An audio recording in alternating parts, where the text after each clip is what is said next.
Hello, everyone. I think we're live. Oh, let me fix the audio. I know that that's going to be off again. Which button is it? U. Okay, that should be better for the audio. Let me wait. I'm just going to wait and make sure we've got audio working on your guys' end. There's always a bit of a delay, so it takes me a minute for you guys to chat and everything to catch up. So waiting on that. Let me know if you guys are able to hear me. I'll just sit here looking awkward at everyone. Is there, okay, you've got audio. Okay, good.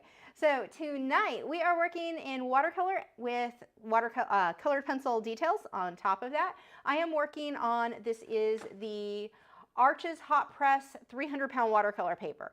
Now, not Arches, I'm sorry. This one is Fabriano Artistico 300-pound. And the only reason that I'm using the Fabriano is this is the really old one batch from before they changed the formula. I don't like the Fabriano paper very much anymore. I mean, it's okay. It's usable. It's better than a lot of other stuff, but it's not like Arches is definitely my go-to. But this is one of the old batch. So this is on 300-pound paper, so I did not need to pre-stretch that. Some of you guys have been waiting to find out my review on the really cool stretcher bars, the auto stretcher bars. Yeah, I haven't done it yet. I need to get, and I always forget, a big tray because I want to use distilled water to stretch or size my paper. And I keep forgetting to buy it. So yeah, like it's just a constant thing. So I have not done a review on that yet, but this is taped down. It is a pH neutral or acid-free tape. This one, you can see it actually says inside of that. I don't know if I updated my website with it. I know that there is one now on Amazon. The one that I used to link all the time no longer says that it's pH neutral. Like they changed the listing, and that happens sometimes on Amazon. You've got to watch listings because it can be a link you've saved and they will completely change it. So it used to be cat beds and now it's like plant pots. Like it's really weird. The reviews, watch your reviews because sometimes they do that and it's crazy. But yeah, so I don't know if the tape is still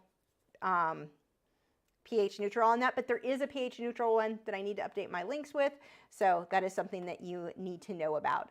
Yes, Rick said little tuna shenanigans going on. Yeah, Tuna did not want to go in his cage. He was having, Tuna is my canary who is in my office. He hangs out with me all day, and he has decided recently that he's really, really comfortable in there. And in the afternoons, instead of just flying in circles and going back into his cage like he normally does, he now wants to go exploring. Like I had to actually remove the plants. My 2 plants are having to be replaced with pet safe plants now because he's decided he's going to take a bite of those. That was yesterday. He's just being like a menace. He's having way too much fun. He's adorable. I love him. But yeah, he did not want to go back in his cage. He wanted to go hang out on Glitch's cage and wander around. He's adorable. But yeah, anyway. If by any chance, use a water sealer on the auto stretchers. Thank you. That is a very good tip. Like really good tip. I could see where that could be an issue. So I will do that. You used Thompson's. I'm going to write that down really quick because I do not want to forget that. Do I not have a pencil? Here we go.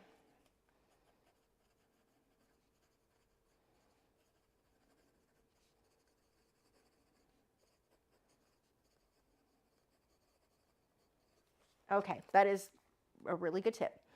Okay, you use that just on the wood stretcher bars or on the panels themselves? Let's see. Okay, so we are good to go, I think. So this one is a 5x7. You can bid on it. Link it for US residents. Link is in the video description. I've got to figure out how I can open that up to international residents. I normally haven't because shipping is it's a nightmare, honestly, shipping internationally. I can't track it. Once it leaves the US, I have no way to track if that actually well, I think it'll tell me when it gets there, but like I don't know where it is, like tracking within the US. So it's everything about it is a mess. Let's see if we can say it quietly. We've got, before we get started, look at that. He knew. All I had to say, no. Way too smart. You want a super chat? Kirsten sent you a super chat. Okay, we'll start it off with treats over here. Back up, back up, back up, back up.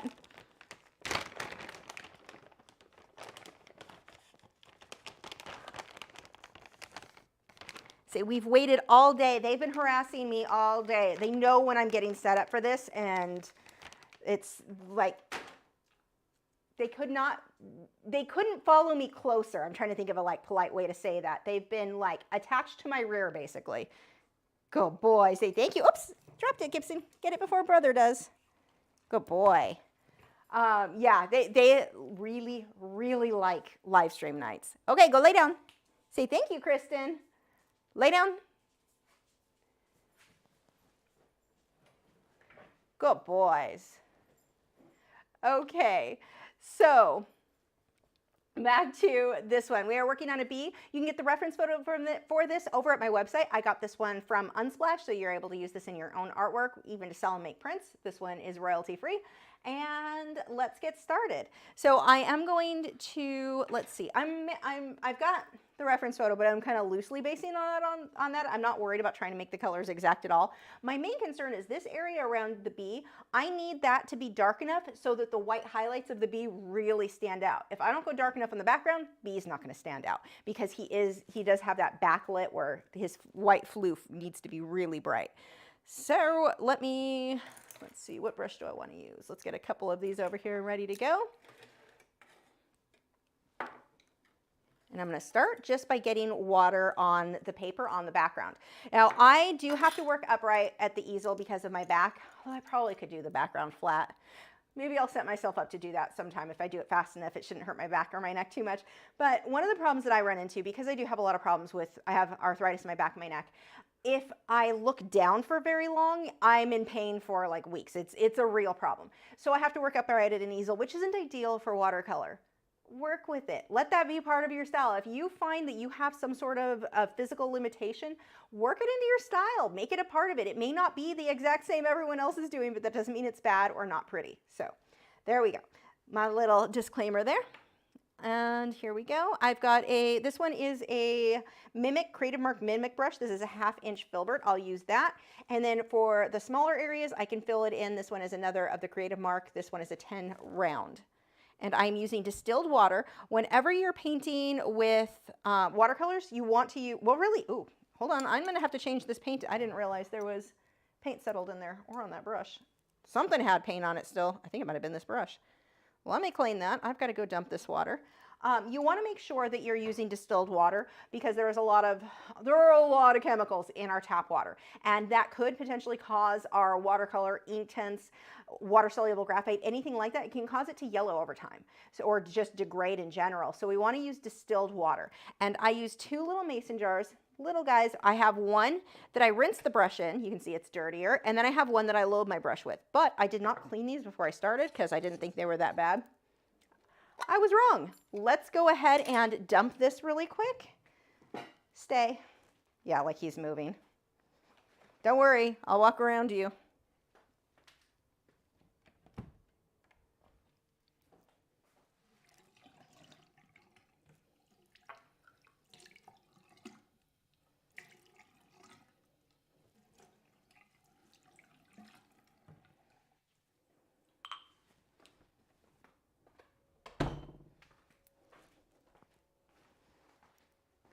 Luckily, I did prepare enough that I brought distilled water in here with me. So we're just going to fill these up.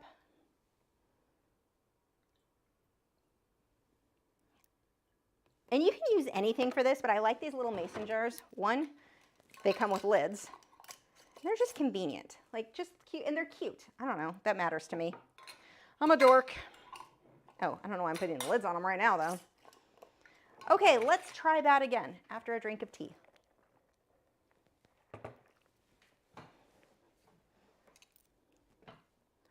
So actually, we can just bring this water over here. And I just need to go through and get the areas around the bee. I don't care. Actually, I want it to smudge a little bit into where the flower is going to go. So we'll let that bleed on purpose.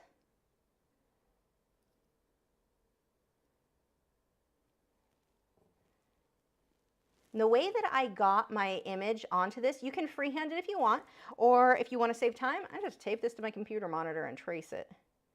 I don't always trace things. It depends on what I'm doing, how much time I have, if I'm in the mood to freehand. It's a time saver. And if you find yourself struggling to draw accurately, the nice thing with tracing things is it will start teaching you to draw things more accurately. There's a lot of misinformation out there about tracing on how you'll never learn to draw if you trace. No, it's actually the opposite. One of the great things with tracing is it teaches your brain to see things accurately. What happens for a lot of people when they freehand, they continuously make the same mistake over and over and over again. But when they trace, they are forcing their brain to see things accurately. So that actually does a huge, I mean, it makes all the difference in the world in their drawing accuracy. So you can learn from tracing, and I'm not saying that you should only ever be able to trace. I wouldn't want that limitation myself. What I'm saying is it's going to start teaching you to recognize things, just to see things very accurately. So that really will help you. But yeah, I just taped this to my computer monitor, lightly traced it over with a graphite pencil. Okay, that's probably good enough. And what colors do I want? Let's go with, I've got my chart over here. Let's see, I like this one. Or do I want to go ultramarine? It's going to be one of these. I think I'm going to go with a little bit more no, I think I'm going to go ultramarine. So it's this blue here. And I think I'm going to fade that down into a magenta. Maybe I'm thinking, no, this one here. I think I'm going to use that color and fade into magenta for the bottom. Probably pull a little bit of maybe this one, the burnt umber, into it. Okay, that is the plan.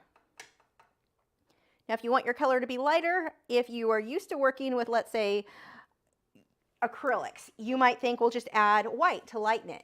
It's different with watercolor. We just add more water. Let the white of the paper show through. So if I want it to get a little darker, I'm just going to add a little bit more pigment, a little bit more of that watercolor.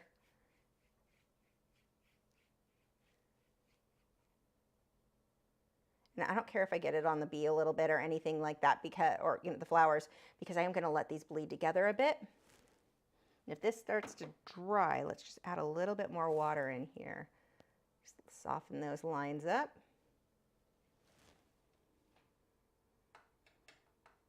And it is always, always safer with watercolor. Go lighter than you think you need to go and go back in and darken it up where you need it. If you go too dark, it is a very big challenge to try to lighten that back up. I mean, you really limit yourself. That is one thing that can cause a lot of problems with watercolor. It's funny, a lot of people think that getting started with watercolor is a good idea, that it's going to be the easiest medium to work in, and I think it's one of the more difficult mediums to really master. Whereas where a lot of people think oil painting would be very difficult, and I think oil painting is one of the easiest. I'm just going to go and let that get lighter as I go up. And which one did I decide? This color here.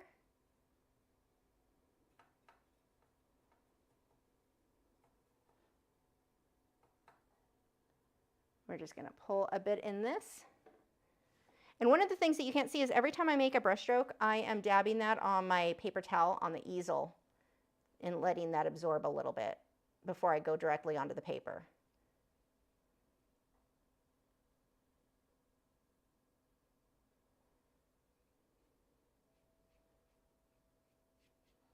I'm just going to get a really pretty fade. Mine is a little bit more color saturated than what you're seeing on the camera. I'll probably have to adjust that as the lighting continues as it gets darker tonight.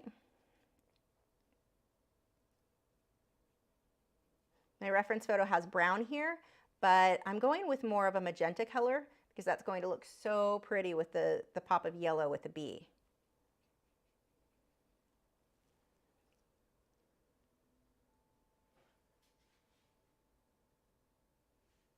Painting around his little leg there.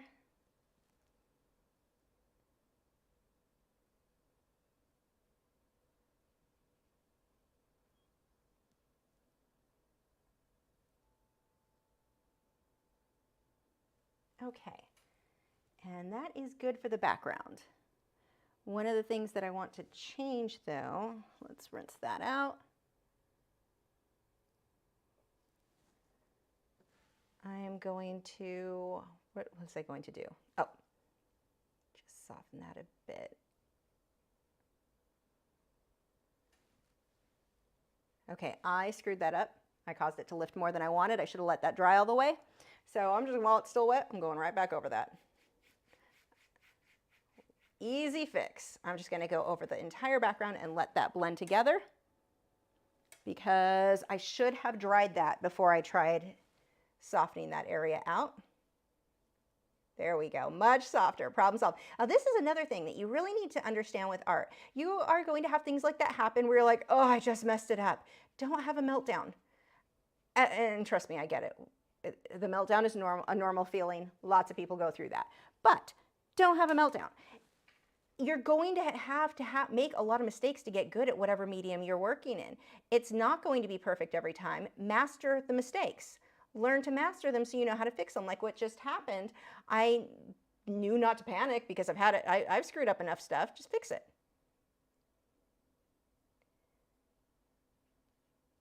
There, problem solved. And that could have been something that I have seen students get really frustrated and give up on, like, oh, I need to start over because I made this mark that I can't get rid of. You know, it's watercolor, it's translucent. No, just rework the area. And it actually looks better because I darkened it up a bit, which I wanted to do anyway, so it all worked out. So let's go ahead and dry this.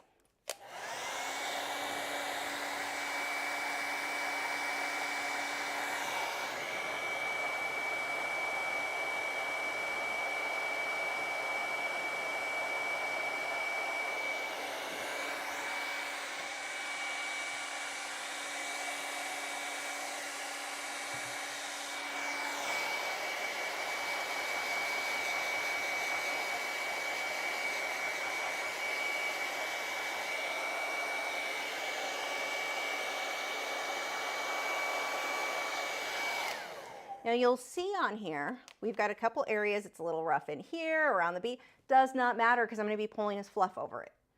So these are the things where you may want it to look super perfect and it just doesn't need to be because you're going to be covering that with something else later. Up here, I get a big mark up there. I'm going to have to get creative and something has to be covered, maybe bubbles, I don't know. But here, no big deal. We're going to be pulling fluff over, so totally good. Okay. Next, let's go ahead and get the base on the flower. So, do I have a smaller filbert? Let me see what I've got over here. I've got a lot of rounds, I may just go with that.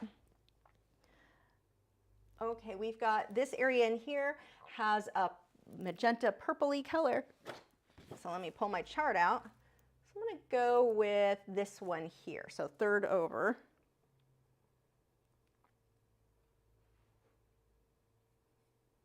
And I mixed it in a little bit with the magenta that's in the background. And I'm just going to get the hint of where that goes.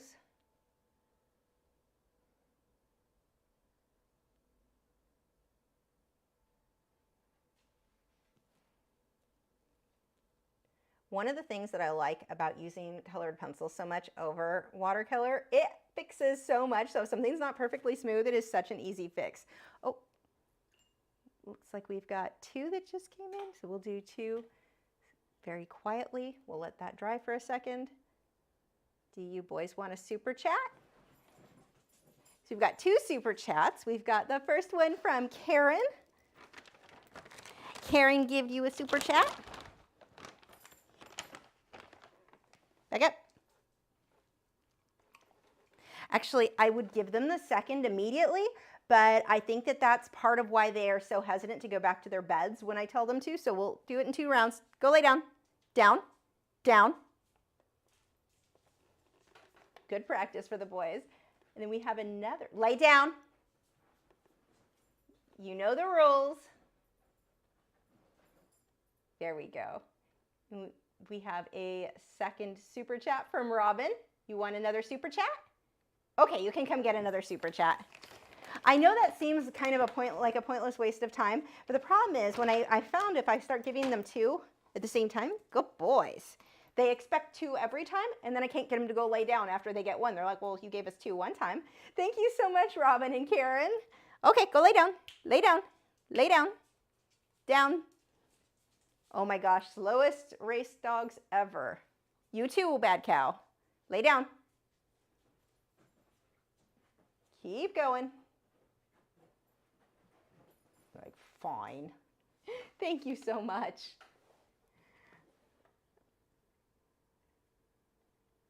Okay, so we've let that set a bit. And let's go ahead. Now I need the blues and purples. I need there to be kind of a mixture in here, and there will be some white, but let's clean that up a bit. So I can pull some blue in between, down a little bit further.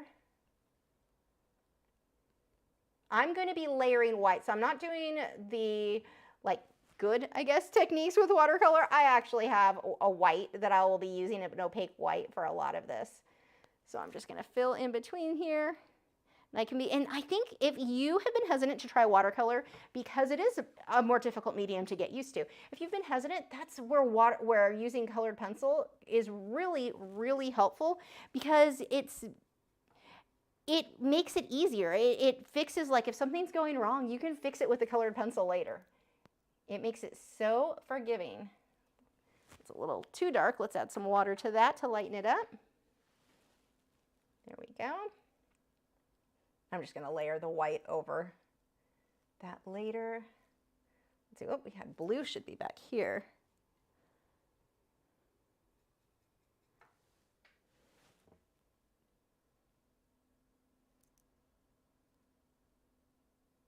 So that's just part of our background. There we go.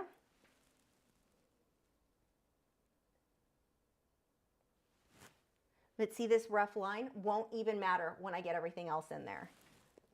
I can soften, I'm going to soften it once it dries a little, but most of that you're not even going to be able to see.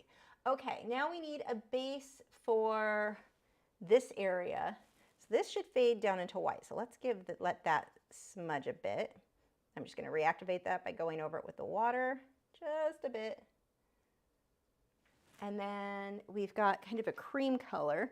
So I'm going to do that. I'm just going to mix a little bit of yellow with the magenta that I was already using. Now I could pull out tan and get a cream with that. That would work. But I'm going to go with the colors that I'm already using. I've already been using that magenta, so by adding some of if you see on the palette, there's a little bit of orange right next to it. I'm just going to pull out kind of a yellow color. I just pulled a little into that, and now I've got this brownish tone. Now that tone is really, really bold, dark. So I'm going to lighten that with a bit more water, just load a little bit onto the brush. And then I'm going to go right over this area.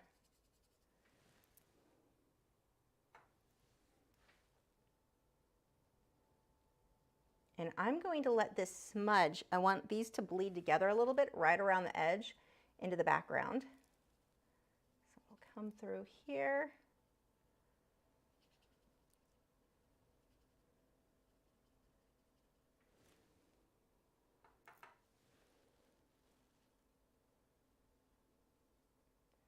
And I'm going to rework that brush just a bit right in between there.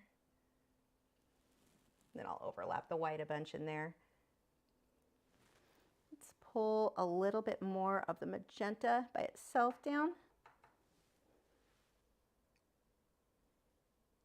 There we go. So now I'll get that softer transition right on the edges. Makes it easier when I go over, so I'm not fighting that like harsh line there. Okay, and now I'm going to dry that.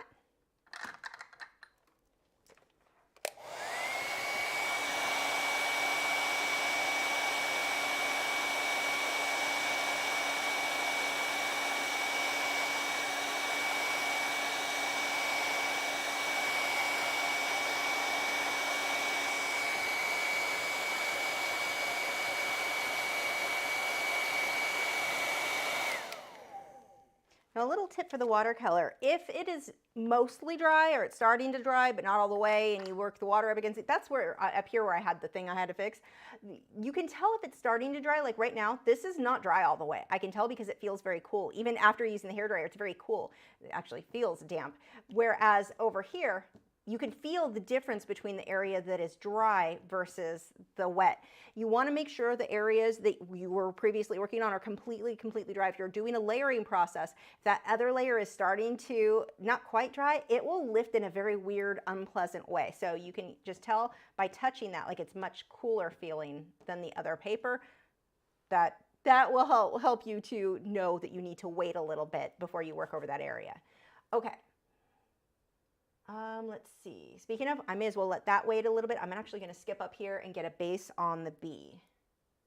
So I'm going to start with a base of purple, that same magenta. Everywhere where the bee is going to be black, I'm going to start by just painting in magenta. And then I'll put black over that. I want to start with the lighter area first so that I can put the darker shadows in between and have a bit of this show through. I've got a bit too much water there, so I'm going to use my brush just to absorb some of that. Just lift some of that up. Remember, I said I have to work upright, so things will start to run in a way that if you were not working if you're working flat, you are not going to have to deal with like I am.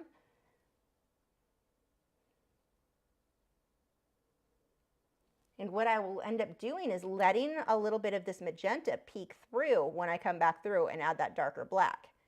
And a lot of the really dark black will be added with the colored pencils.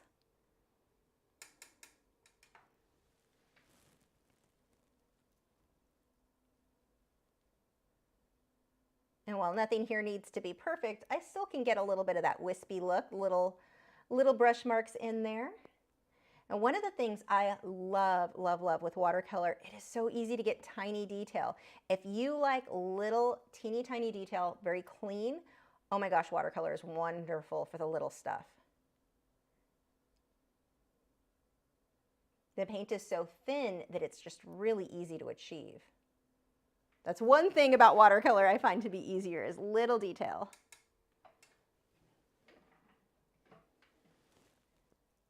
Remember, the stage can still be blotchy. We're not worried about anything here being all perfect. So we've got his eye. His eye's going to have a little bit of a highlight there. I'm going to switch and get some blue so it fades from that purple to the blue. Let that dry. And now again, I've got, see the dot there that is just a bit too heavy. Hold on, let me move. This is not where it goes. There we go. That all I have to do is just touch this a little bit with my brush and let the brush lift that up. You can take a paper towel if it's a big area, but if it's a small area like that, let the brush work for you.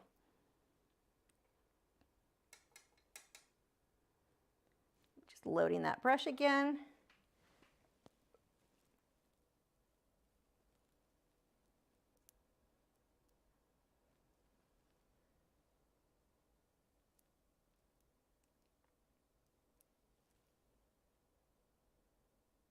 Now, another bonus about using the magenta here, where I'm going to go over with the yellow in some of this. Yellow and black don't look really cute when they're up against each other, so I can use this magenta as a bit of a buffer between the yellow and the black, so I don't have them bleed together and get an ugly greenish tone.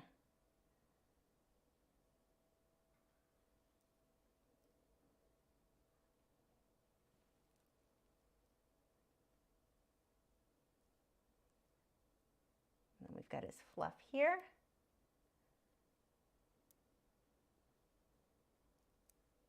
And we'll be putting little white hairs on top of that. If you have any questions, leave them now. I will be answering those at the end of the video. Now this back leg, the way the light is coming through, that's actually we're going to add a bunch of yellow in with that. It's kind of a brownish tone. So I'm going to start with this lighter color, and then I'll darken up the inside later.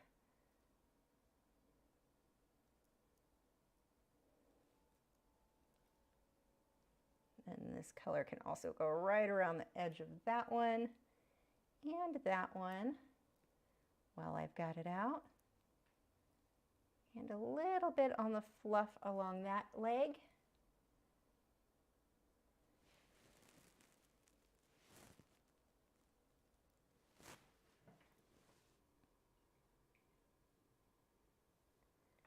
We'll let this pause for just a moment. We've got another, I can't say the word, from JL. Thank you so much, JL. Do you boys want a super chat from JL? Thank you. Oh, back up, back up. Gibson, you're so smart. Did you see? You can't really see. When I told him to back up, Gibson backed up. Wade's like, I don't know what that means. Wade, Gibson's over here like, I have a better vocabulary than you. You know, huh? Thank you so much.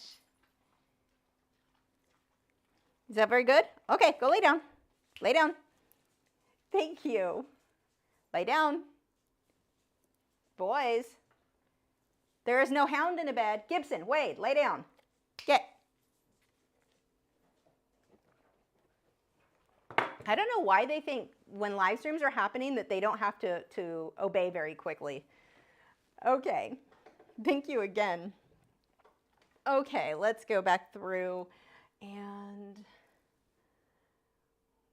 just filling this in, back to the magenta. That was a good question. Lisa Marie Ford said, I know you've told us before, but what are the key differences between watercolor and Inktense? So Inktense is more permanent, whereas the watercolor I can reactivate, I can lift. So what Inktense, the way that I work with that is much closer to the way that I layer with acrylics because it's more opaque. Most of it is, not all of it, depending on how much you thin it down, but it tends to be more opaque and it is permanent when it's dry, whereas which can be a good or bad thing depending on how you're working. With watercolor, if I have an area that I'm not in love with, I can easily come back through and lift that area up. With Inktense, when it's dry, I have to get creative with the white Inktense block and cover the area with white and then paint on top of it if something needed, like I can't lift it really. So that's your main difference between the two. Water-soluble ink versus watercolor. So I've got this yellowy brown color. I'm going to go right over this part of the wing. And a little bit right along the edge of this one, but I want that to smudge down, so I'm going to rinse my brush. And just with water, I'm going to pull that down into the white. Again, this can be fairly messy right now because we're going to be using the pencils to clean things up. I'm going to pull a little bit of ultramarine blue right in here.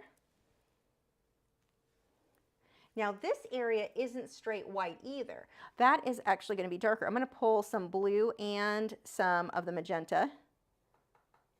Actually, I'll pull a little bit of the orange in there too. I'm just making a bit of a muddy purpley color. I just want that to be more in the shadow so that when I come back through with the white little white hairs, they will show up.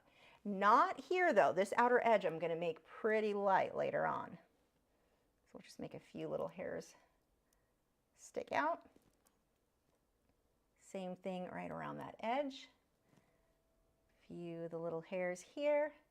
Some of these hairs I'm going to do with colored pencil, but a lot of them I'm going to do before the pencil with the white, what is it, P.H. Martin, Doc P.H. Martin something. It's right here. Wait, I should actually read it. Dr. P.H. Martin's Bleed Proof White. That is the longest name in the world, but it's amazing.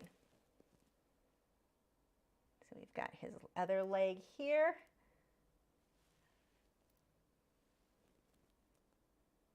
Some floof right in there. Let's get that yellow on his shoulder there.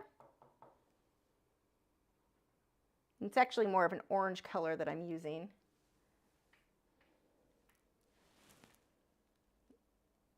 That is really bright. I'll end up toning that down a bit with purple or magenta. Just get the hint of that. He's going to have a little bit in here and a little bit down here.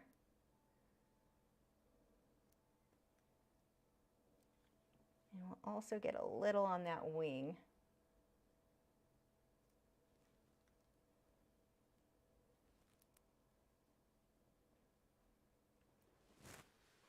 We're going to let that dry and we're going to go, actually I've got to pull this shadow real quick first down here too.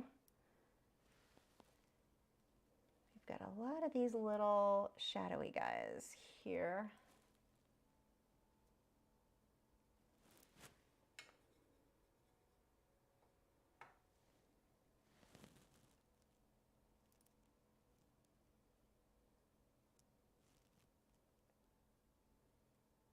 You can see I'm going pretty dark in this area. That isn't going to stay that dark. Right now it's almost reversed. I've got this darker than the purple. The purple will end up darker.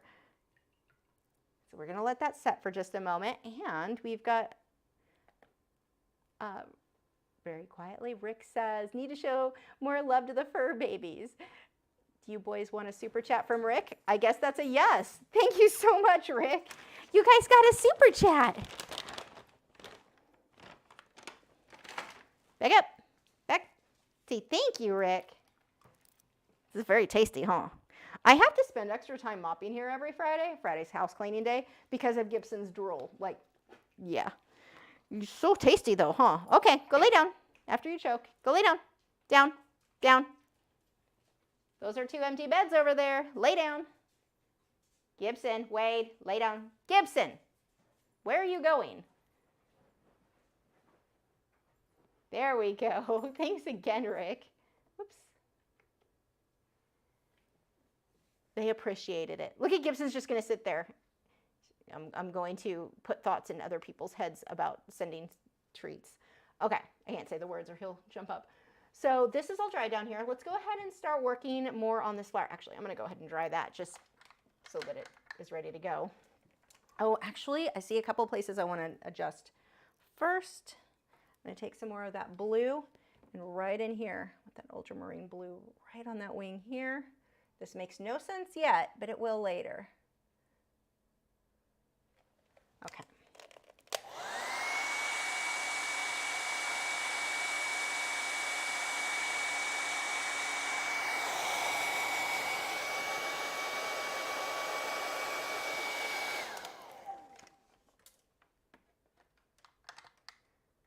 Okay, let's see, which area do I want to work on first?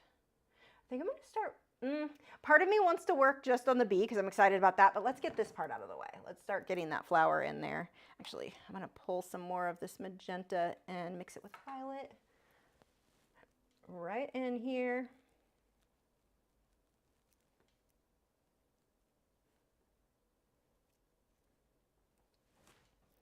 You can see I'm not worried about this being the exact same color as my reference photo at all. Oops, it's starting to add a little bit too much water there. Let's just lift that up with the brush.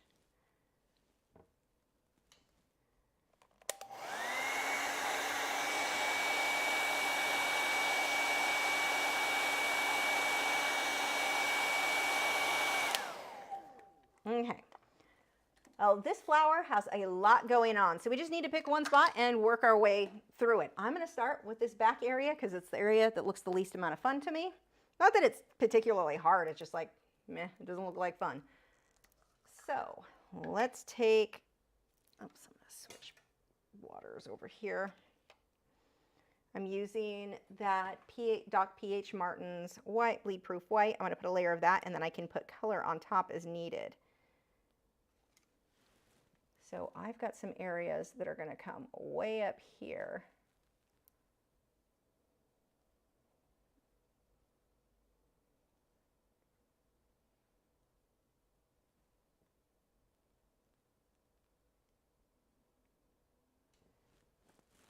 I'm going to actually just go around the edges now while I've got that.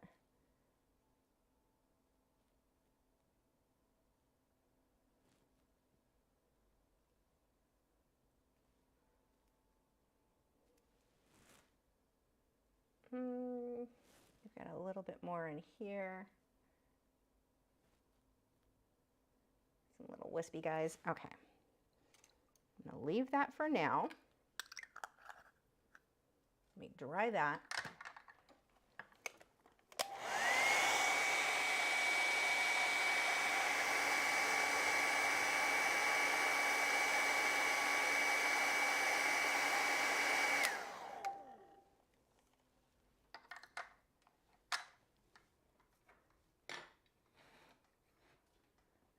Okay, let me think. What do I want? Oh, I need more of a red. So let's come to this guy over here, and I don't have my water over there anymore. Actually, I need to clean that off. I've got a color on there that doesn't belong. There we go. I'm going to let that mix a bit with my magenta.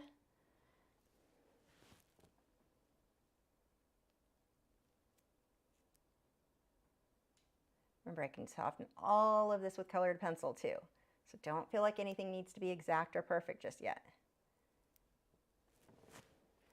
And I can also, this has been dry enough, this area here that I want softened up just a bit. This is what is so cool with watercolor, where I can reactivate, like that area was just too harsh. And all I'm doing is reworking that line in the background with the blue. I'm just taking water, going back and forth, and softening that up. And that is a big difference between Inktense. Inktense, that's not going to do anything. So pretty handy. Okay, let's see. We will have more white, but before I get to that, this is going to get more light. I'm going to actually use a, let's go with this one. It'll lighten it, but it's not going to be as bright. This is number 101 with the Schminke white, and it's going to lighten it, but not like, it's not going to be as white as what the bleed proof white would be. I just want to get that softer transition in here between that purple. That worked. Okay. Now there's a little petal that's kind of going across there. I'm not including that. Mainly, it's not that it doesn't look, wouldn't be pretty or isn't pretty if you wanted to include it in yours. That will take a lot of time, and I don't think it adds anything to the piece. It just, if I tried doing that in the time limit I have now, it's not going to come out looking very good. Okay. Next, we have, I'm not going to worry about the little white floofs so much. I'm going to skip to, we've got all these little dark triangles. Again, this reference photo is over at my website if you want to download that. And I'm going to start with magenta, and then I'll come through and darken it up with that darker grayish brown color. So I'll use the same magenta I've been using. It's mixed in a little bit with the blue that's on the palette, which works. Actually, I'm going to pull a little red. I lied. I'm going to adjust that color just a little bit.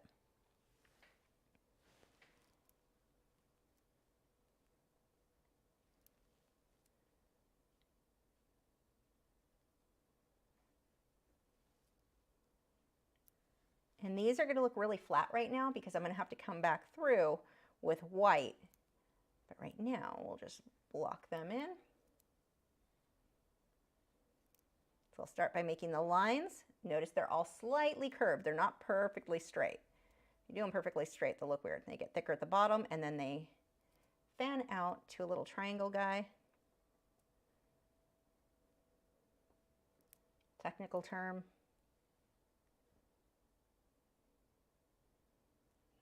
This is why they don't let me name things.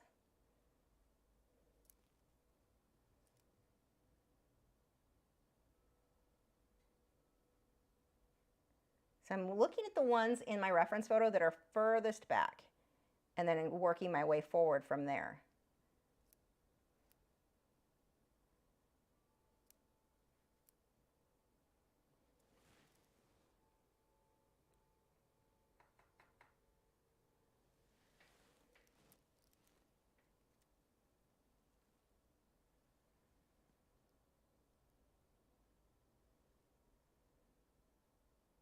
Same thing, see how we've got that little triangle guy at the end?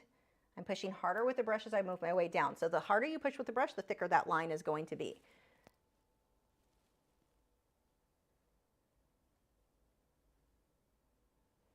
And I don't care if these are exact to the reference photo. I'm just going for close.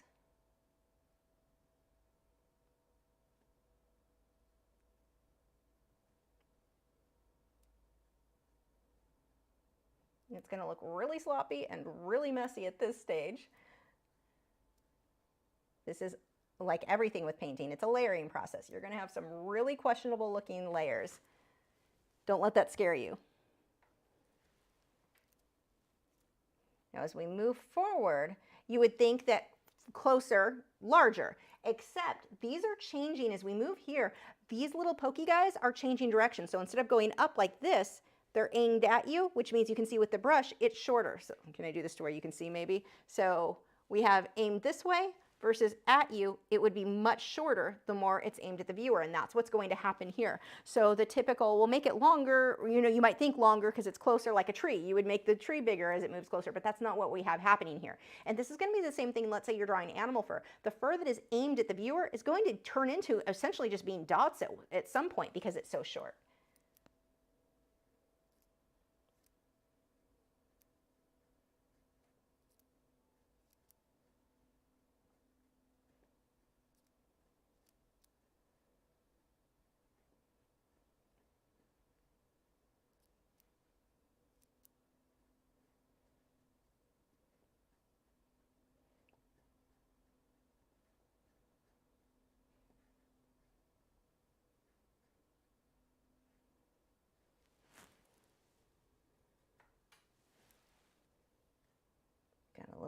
bald patch in here. We'll fill that in. And now we've got a lot of these little lines I'm going to put in through here around this, especially the bases. Little floofs.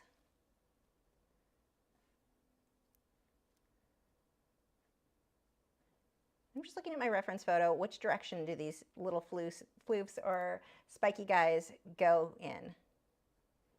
I don't need them to be exact. I just want to go for close. Now, some of these start having this more red tint to it, so I can just go ahead and load that onto my brush.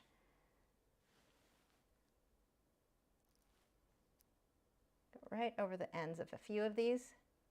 So we start changing. We'll start getting some of the shading now.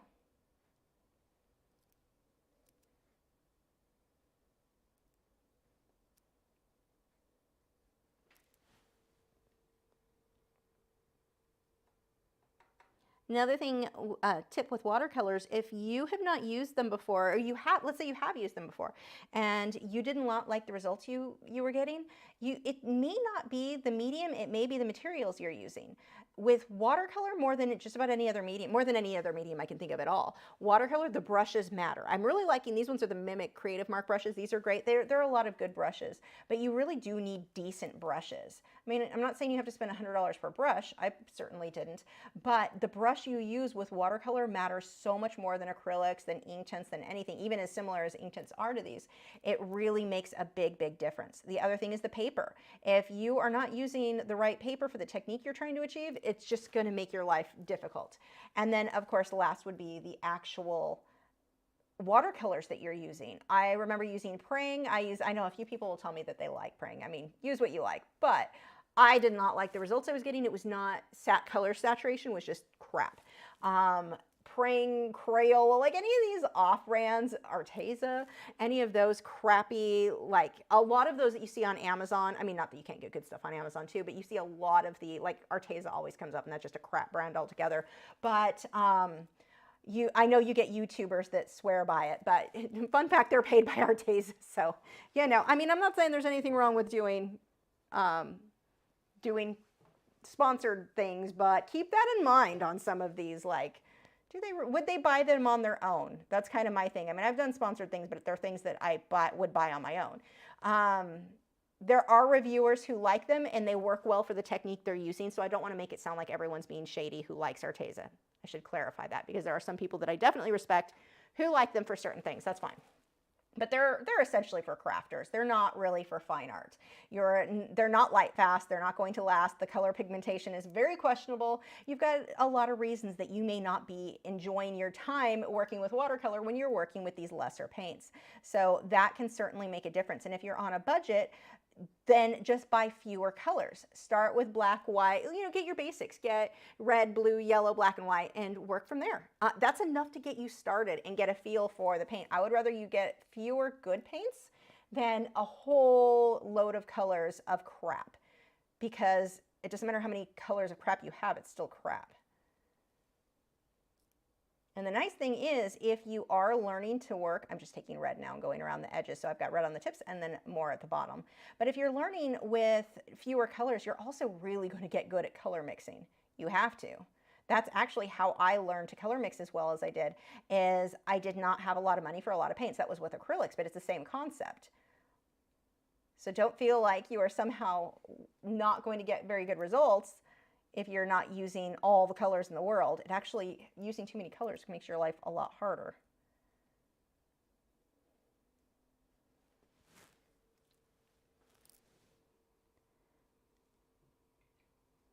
Now, I need a bit of a muddy color in here. I'm just gonna mix with whatever I have down. Let's pull some orange in there.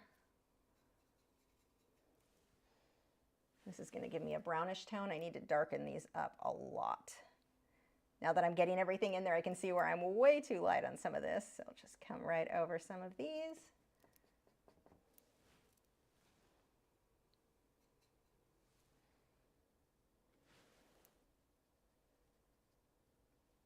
I have to be careful because this is still a little wet. So as I'm going over some of these, I've got to go quickly. I can't keep reworking the same area or I'm going to make a hot mess.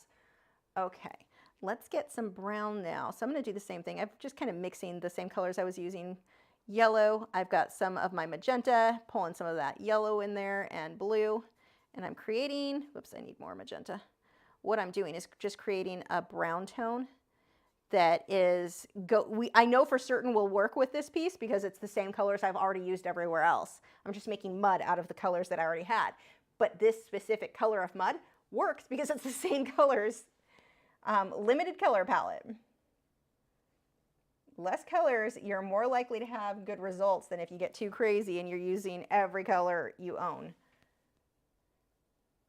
So let's darken up some of these, mostly in the centers.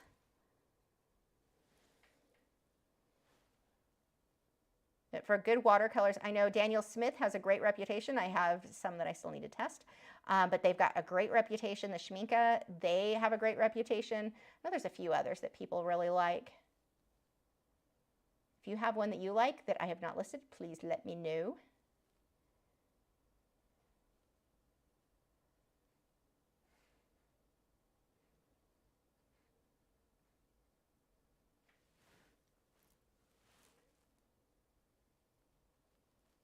Darkening that up a bit.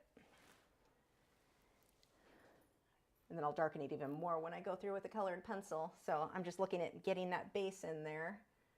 I'm going to go ahead and come through with some black on the B. I think I'll be about ready to start with, no, I'm going to do a little bit more with the white. And then I'll do the watercolor. So now I am taking the black paint.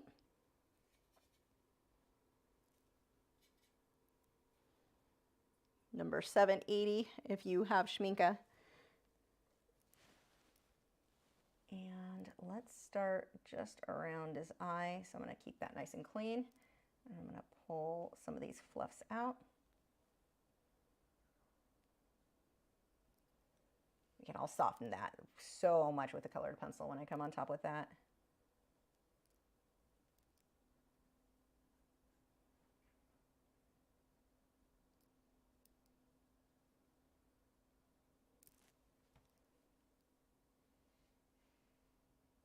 I think the boys saw what you just sent, Rick, because somebody just had a deep sigh over there.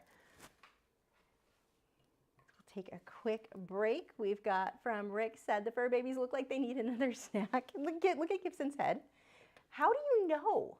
Look how he's sitting with his arm. Are you trying to be a people? You think that's how a people sits in a chair? Way down. Nope, nope, nope, nope, nope. Lay down. That's not how this works. You wait until I say the word.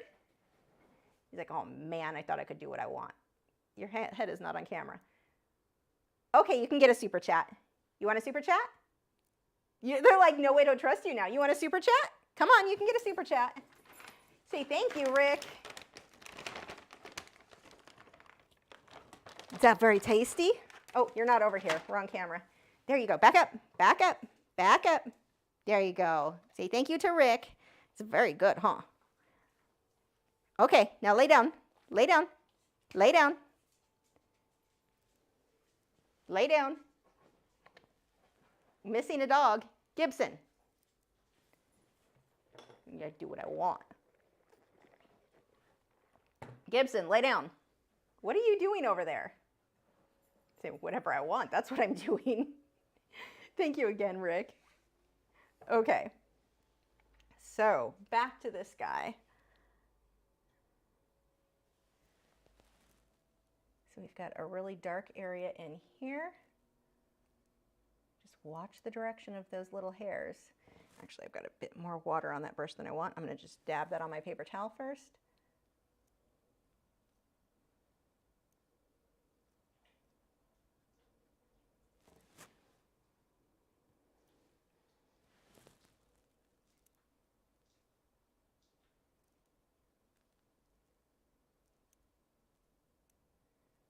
Little hairs, not pushing very hard.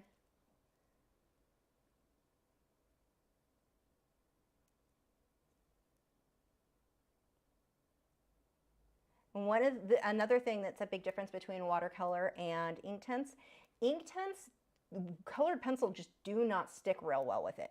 And they do with watercolor. Like watercolor and colored pencil, I swear, are just made for each other. Get a little water on my brush to smudge that up. But with Inktense, the colored pencil, it kind of shows a little, not a lot.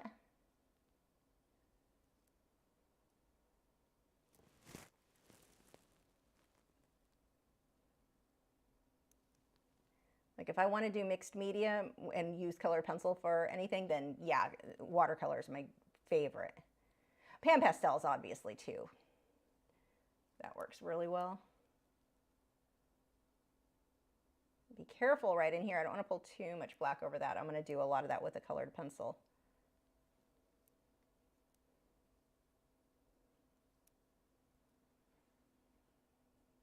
Some dots in there around the floofy face. He's going to look a lot floofier too when I come back through with that white. And I've got to adjust the color saturations a little bit dull here. I'll adjust when we switch to colored pencil.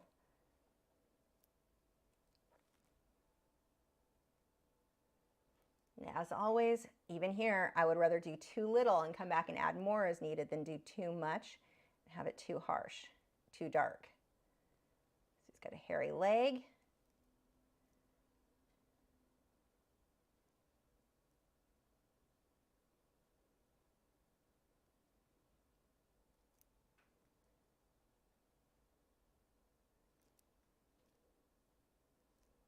Let's see, we've got a segment here. And then another one comes out here.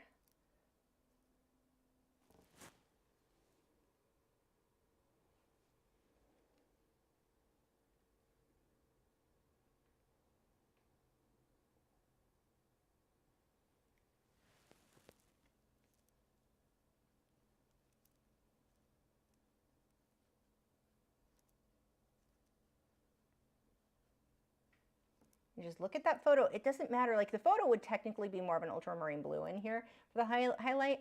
Your color isn't a big deal. Just make sure it's light where it needs to be light and dark where it needs to be dark. That is what's going to make a difference in your work looking realistic. People have a tendency to get caught up thinking if I knew the right color, that's what was going to make my work look realistic. No, it's your values. Light's light enough, dark's dark enough. Need a little bit more water there. Smaller, no, that's probably the better one.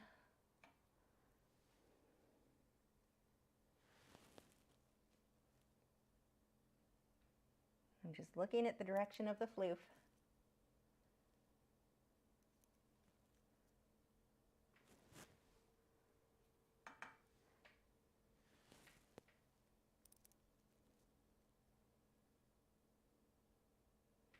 If you go too much here, it's not a huge deal because we can come back through with the white and then go back over it with more of the dark. It just makes your life easier. So I don't want you to give up if you went through and thought, oh my gosh, mine's too dark.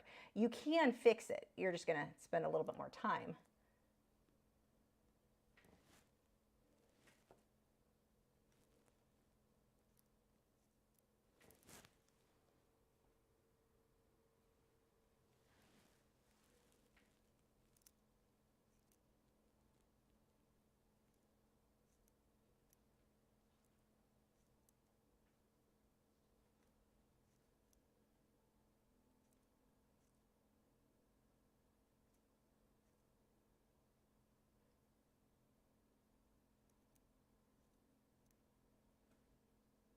I'm going to go a little bit darker than I want the end result to be, knowing that I'm going to come back over this with the white.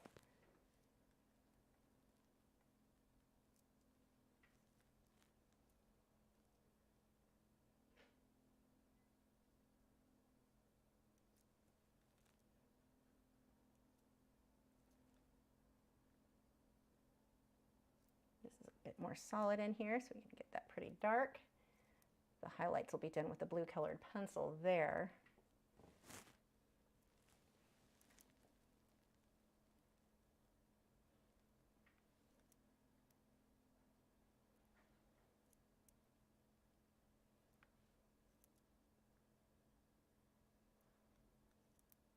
Those lines.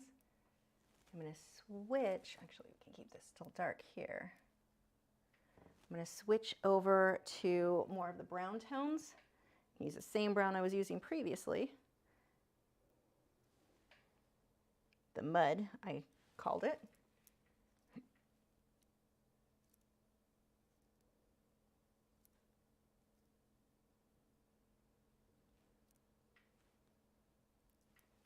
Okay, I think a lot of this can be done now with the colored pencil.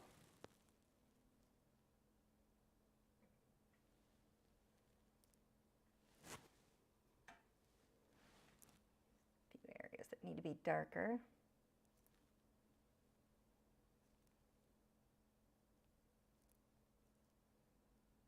Actually, now that the B's darker, I can see where these lines need to be way darker. So I'm going to actually mix in with black with that previous mud color I was using. So I really need to go darker. Oops, a little bit more water. Not that dark.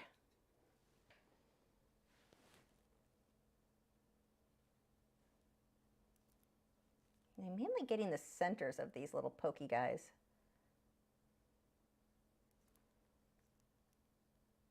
And creating a little bit of texture in between there.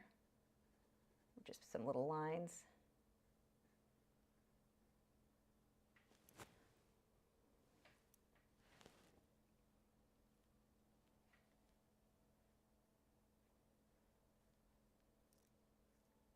Completely missed some up here.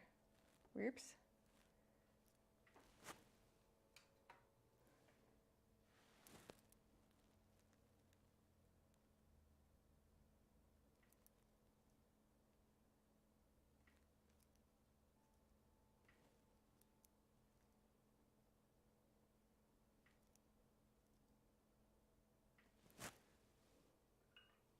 I'm just going to fill in a spot I missed here.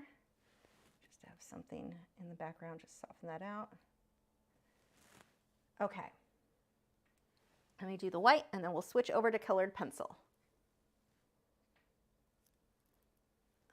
What do I need? White. Let's try that first though.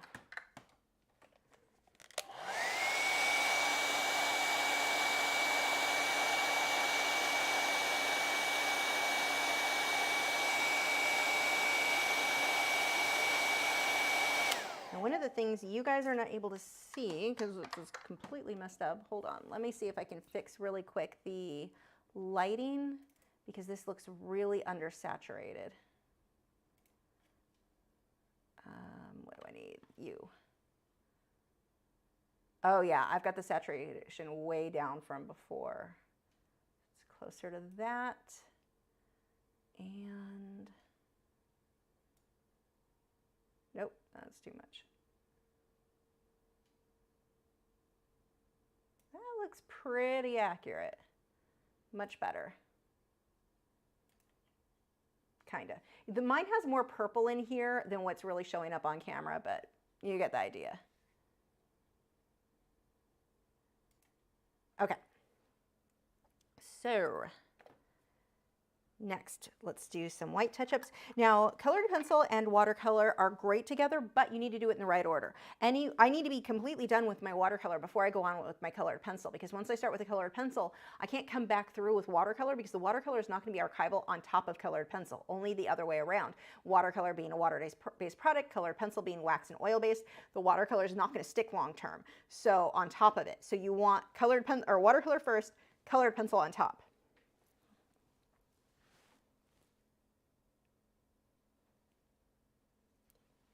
Let's start cleaning up these white edges using that Doc Martens pH whatever white, bleed-proof white. And I can, of course, lighten it up even more if I need to with the colored pencil.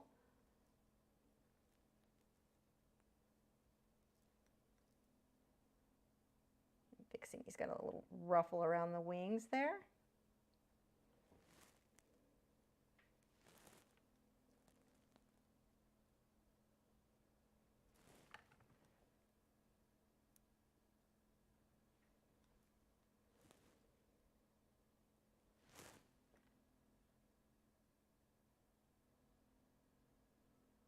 Well, I will be able to come back through with a bunch of colored pencil on this.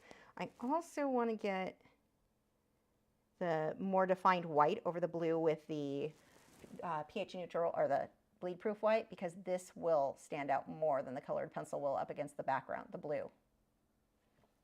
When I put the colored pencil, I'll be softening it, but like for the sharper lines, this is going to work better. It's more opaque and it'll show up really well.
Pull that floof right around his face in here.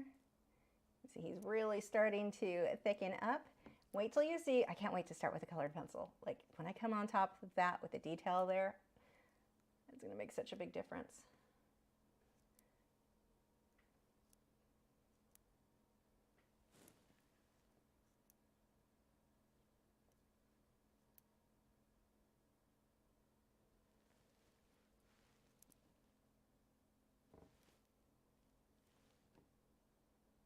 Bring back the fluff here.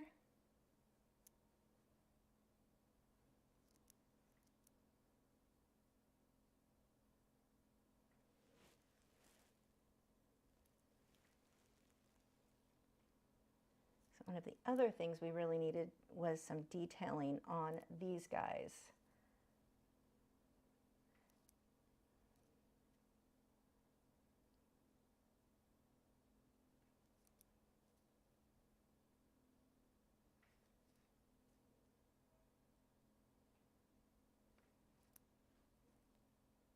And they've got these little tiny hairs on some of them.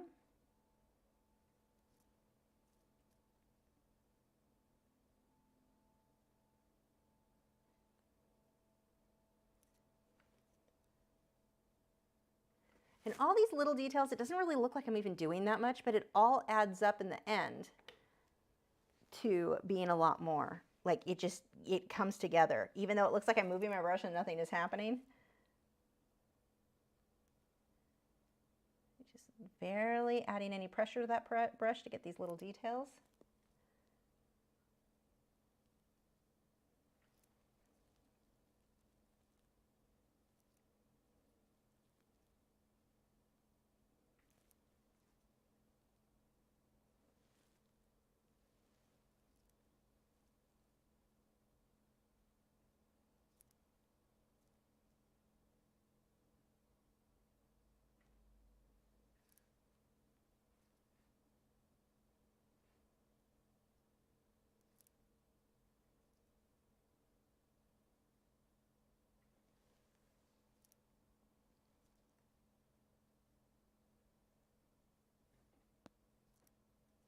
Grab the tip of some of these.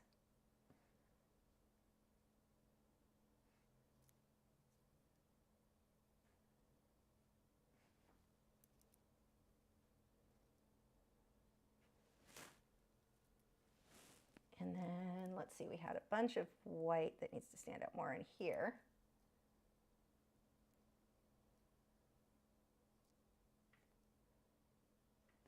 Okay, I think that's good enough to get started with the colored pencil. So let's put this away.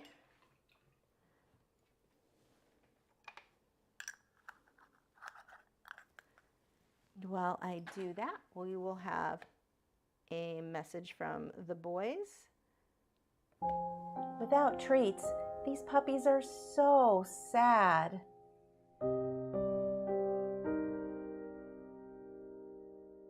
Your Patreon pledge of only $4 or more gives them cookies of happiness. Act now, and the bad cow gets a treat too.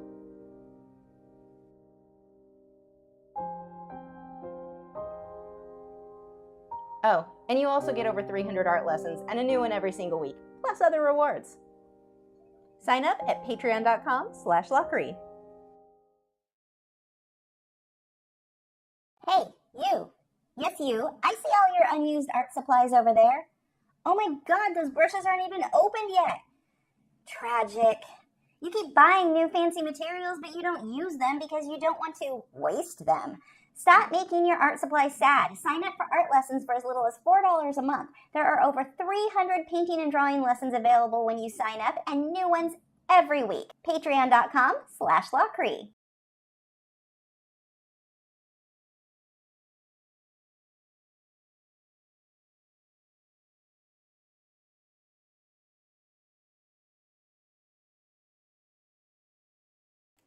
Okay.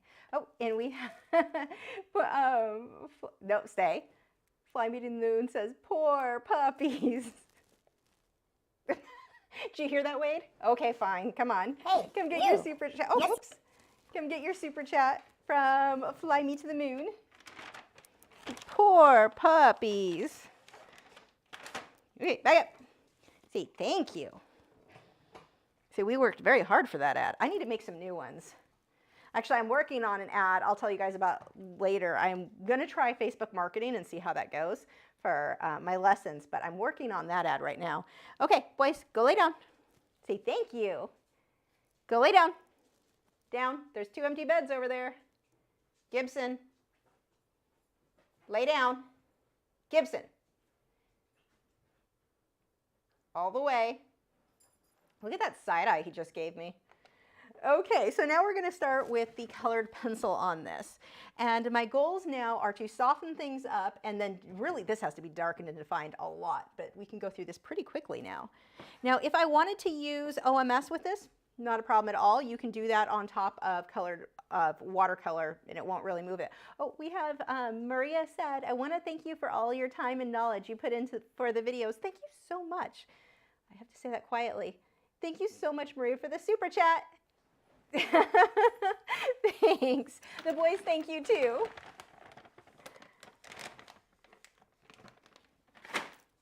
There you go. Say thank you, Maria.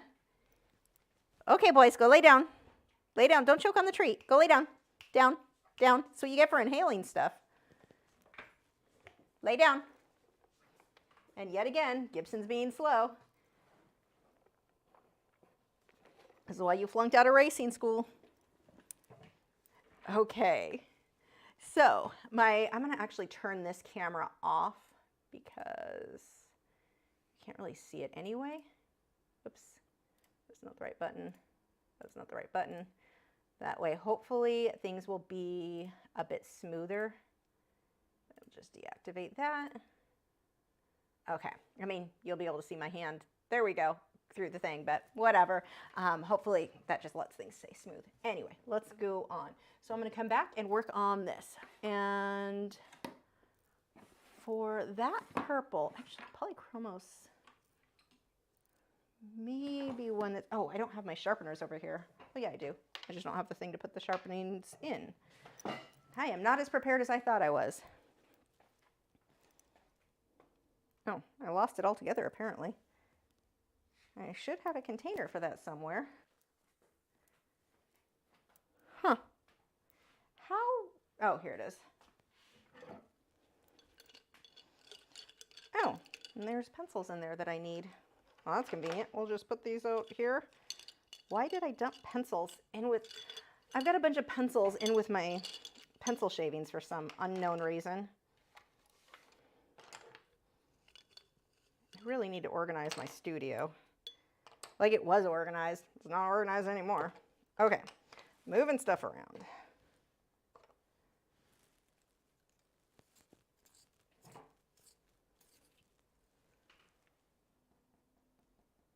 I think if I put this in a few places and then the white on top, it'll give me that color saturation and softness that I'm looking for.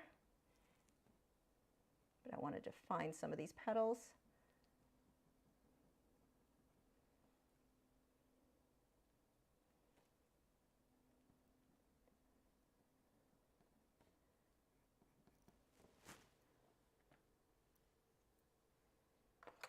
And I'm just going to go over that with white. I'm going to burnish over it. There we go. They're just a bit more defined now. And then we have these pinks.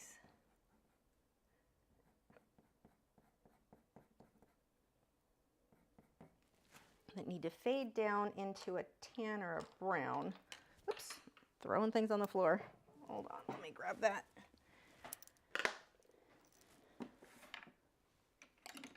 This will work. This is the Polychromos Van Dyke Brown.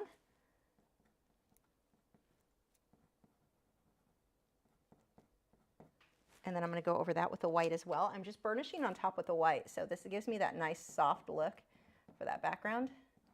So by burnishing, I mean I'm pushing hard. I'm basically making it blend with the white pencil.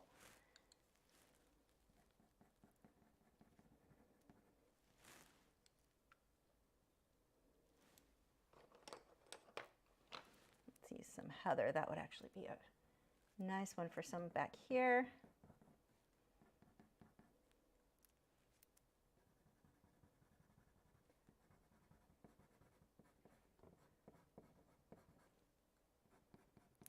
Pulling that color is really nice. Pull a little bit more in to get that saturation in there. And now I'm going to use the Van Dyke Brown. Actually, and I need a reddish tone for some of the ends. Look how nice and bright that goes. Like the colored pencil just sticks so well. This one is what, Scarlet probably? Yeah, Scarlet with the Caran d'Ache Luminance. And it just shows up so nicely. I mean, you could do that with the watercolor too. This is easy. I like easy.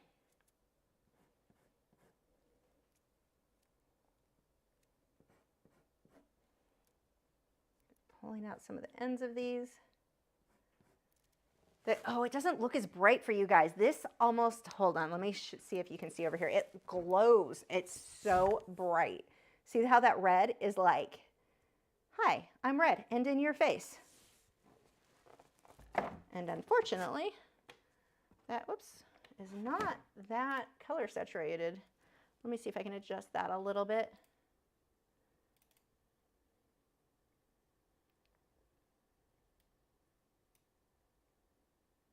It might just be the lighting I have.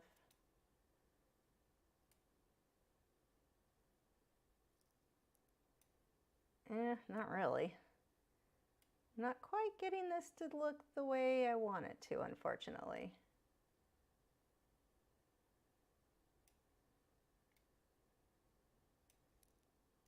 Mine is definitely more of a purpley color than what you're seeing. It's kind of close. We'll go with that for now. Yeah, the colors are very, very different than they're looking like on this camera for some reason, which is certainly unfortunate. Grab some orange right around where the glow is on the legs. Which probably doesn't even look orange on that camera because it hates me. And then I'm going to come back through with that Van Dyke Brown.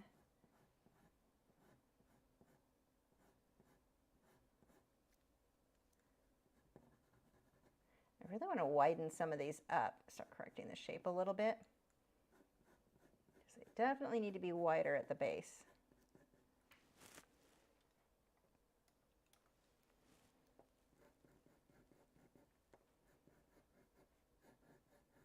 See how quick and easy it is when you go with the colored pencil? Like the colored pencil part's really fast compared to the watercolor part.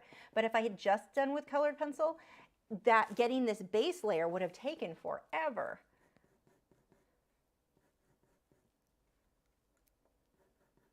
So using both mediums lets you get the best of both worlds. You get the speed of the watercolor, but then the easy precision with colored pencil.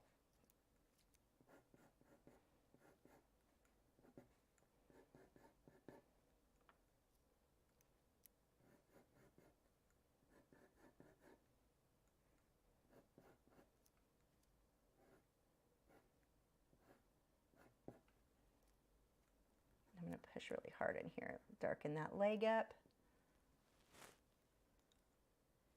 And then we've also got to where this starts to get dark in here. So I'll actually fade into black.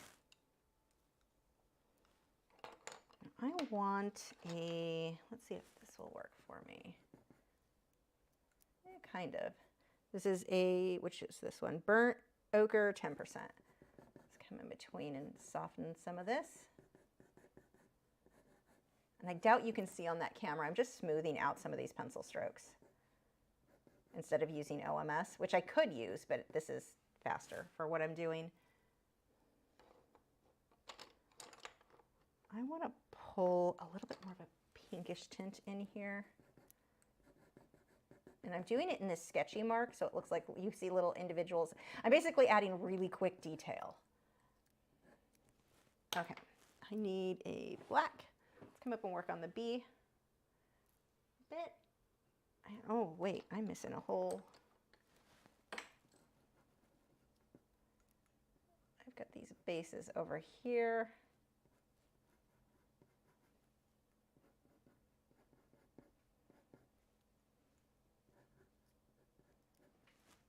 I'm going to switch to more magenta as I get in this area, which doesn't look like magenta again. I'll show you on the other camera. Okay, and on to the B. I'm going to need an ultramarine blue.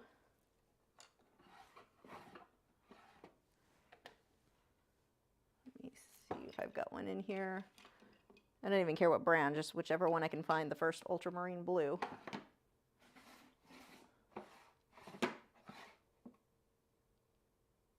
There's light ultramarine.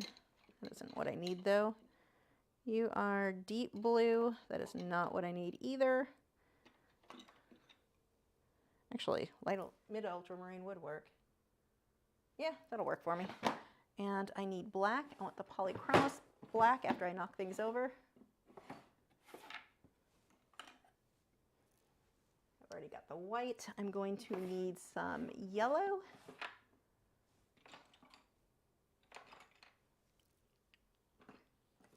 Okay, let's see what I can get with this. And I say yellow, but it's actually cadmium orange that needs to be sharpened desperately.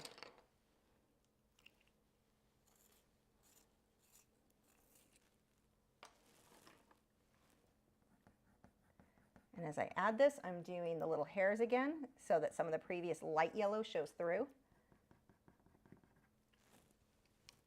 And I need to sharpen the black as well. The sharpener that I use are just these little metal handheld comb sharpeners. I used to use electric, and I had some that were really good, and I had to replace them, and the replacements, same brand, were terrible, and I replaced them again, and they were terrible, and I gave up. And I've just been for years now using these comb sharpeners, and they work better. If you're using polychromos, I would still find a mechanical or electrical sharpener, but electric sharpener, whatever, I'm making up words here. But for most of the other pencils, just the comb sharpeners, I definitely prefer.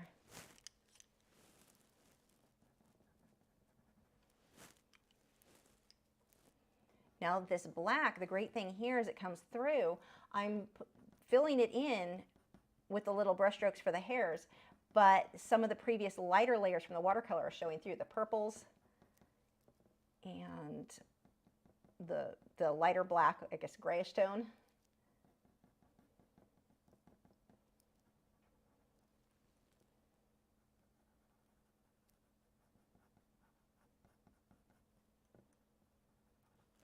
I'm going to take that mid ultramarine blue, go right over, smudge that for the eye. I want to show you again, this color is so different from what you guys are seeing. So you can see I've got a lot more with those magentas.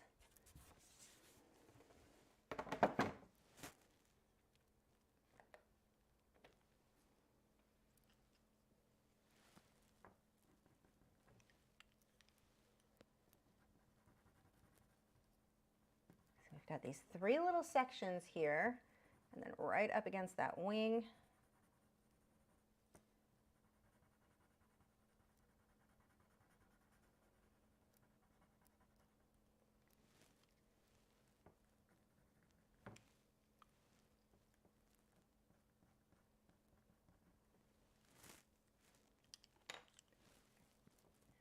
pull more of that blue for the shadowed area here. Just lightly going over all that. And now I can come back through with that pencil, and I'm pushing pretty hard here.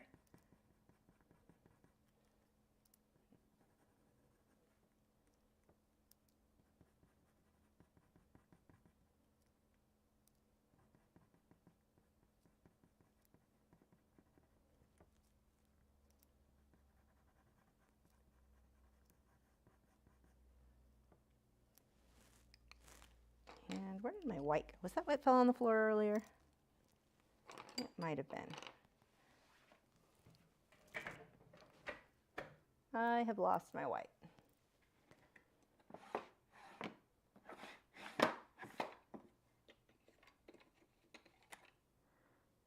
That'll work.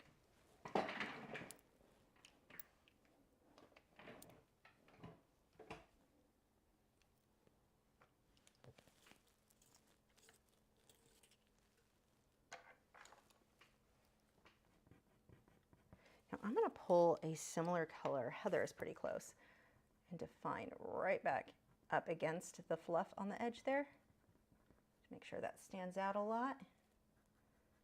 Same thing here. This side is not going to be as bright.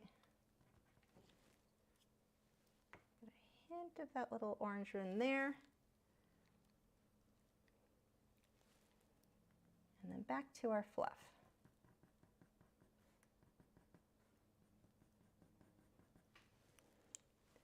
And we're going to come back through again. I'm going to use the white now. I'm using my white Derwent Lightfast because this one is actually, I did a test with this in the Derwent Drawing Chinese White. This was actually on, because I can push harder, in many cases, ends up being lighter, brighter, which is was very unexpected to me, than the Derwent Drawing Chinese White. Use the ultramarine for some highlights in here. So the nice thing with the Derwent Lightfast White is I can push a lot harder than I can with the Derwent Drawing. Is very, very soft, which is good for some things, but like here where I'm doing tiny things, I actually can get it brighter with the Derwent Lightfast, which surprised me. That seems to be my most opaque white if I need to add any pressure.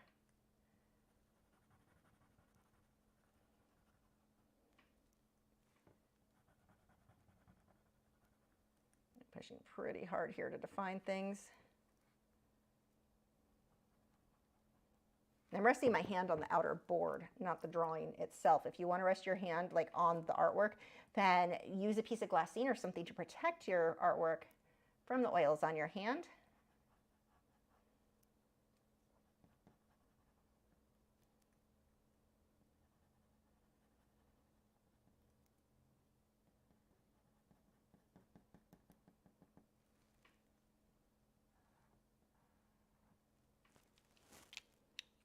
White highlight right around that edge, and then back to his fluff. See, if using the pencil, this now is going to be a lot softer than what I was getting with the pH whatever bleed proof white.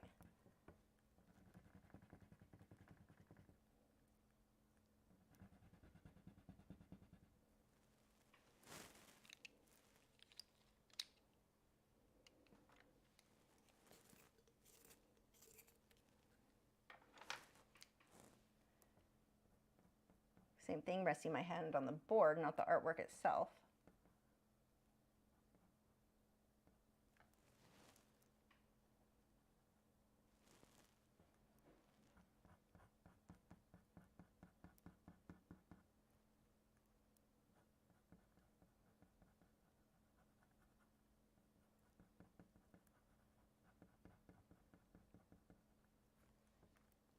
Fluff up his hair. Think 80s, or I guess 90s bangs were pretty big too.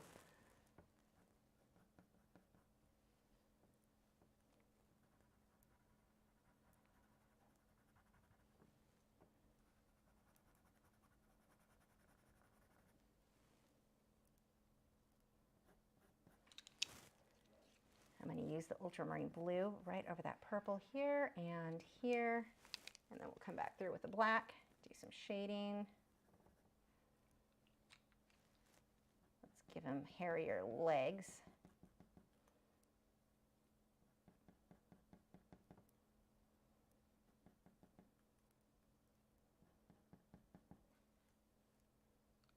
He did not sign up for Dollar Shave Club.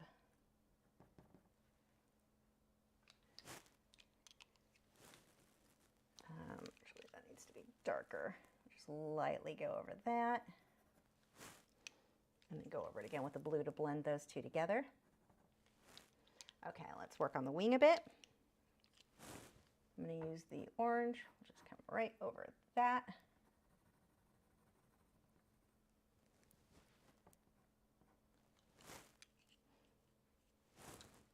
And now this one is terracotta, so it's somewhat muted compared to like the brighter orange.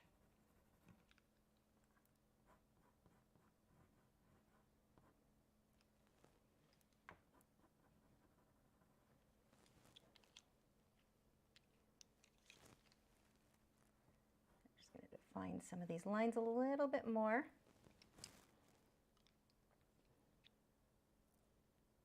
And he's pretty good.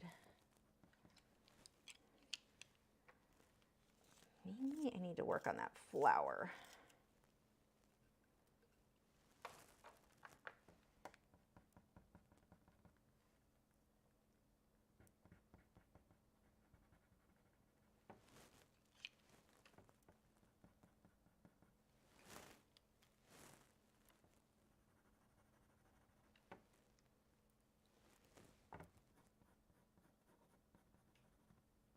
Darken a few spots in here. He was probably a little bit more involved than I should probably have chosen for a live stream. So I, as always, will reserve the right to do any touch-ups when it's off camera. Let's see.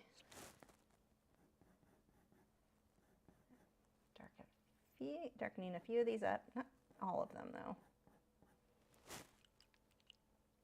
And then back to that brown. These bases really need to be defined more.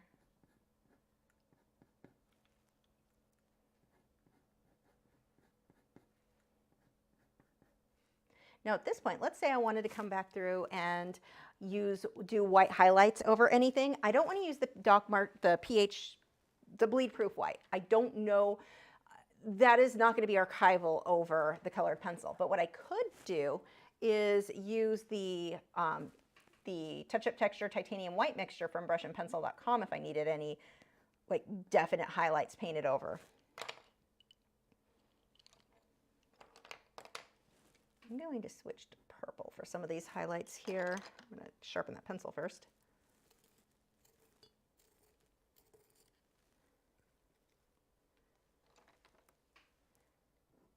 There we go. That is a much better color to start shading some of these. And I can also add what I found to be super useful last time I did this is the colorless blender. This is the Full Blender Bright by Caran d'Ache Luminance. Oops, I just broke mine in half. Or Caran d'Ache, not Caran d'Ache Luminance. And I can go over this to smooth things out because I know I'm not going to need to do a bunch of layers over it, so it's not like I'm trying to preserve the tooth of the paper. I can go right over with this. I don't even have to push that hard. It just smooths it so much. I want to darken this a bit more. I'm just going to take that, just use the purple to pull a shadow over this. Now a lot of this will get cut off by the mat. You're not going to see this much of the flower. I just take it all the way down so that anything, I don't have to worry about the mat actually accidentally showing through. I'm just going to lightly go over that, just kind of scribbling over to soften it.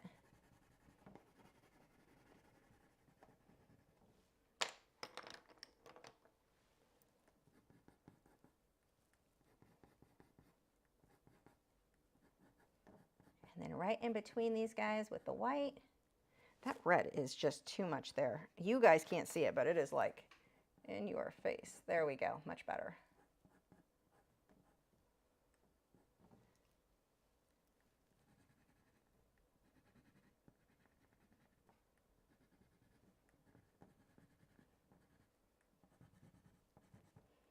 I'm going to do the same thing. I'm going to put the white over the red, just tone that down a bit. Not that it shows, unfortunately, for you. Gotta love when the cameras aren't cooperative.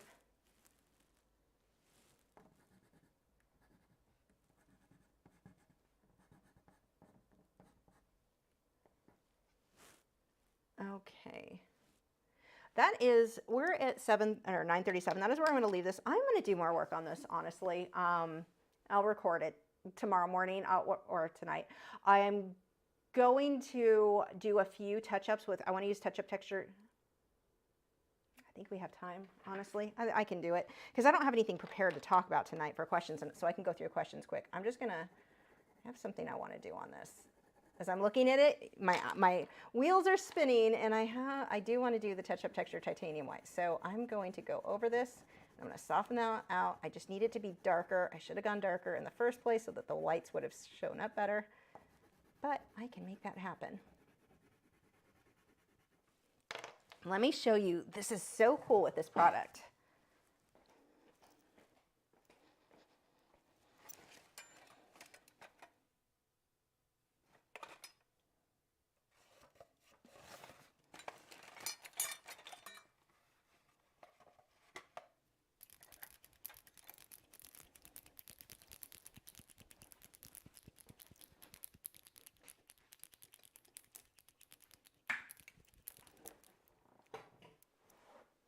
So what I'm going to do, these two products are from brushandpencil.com.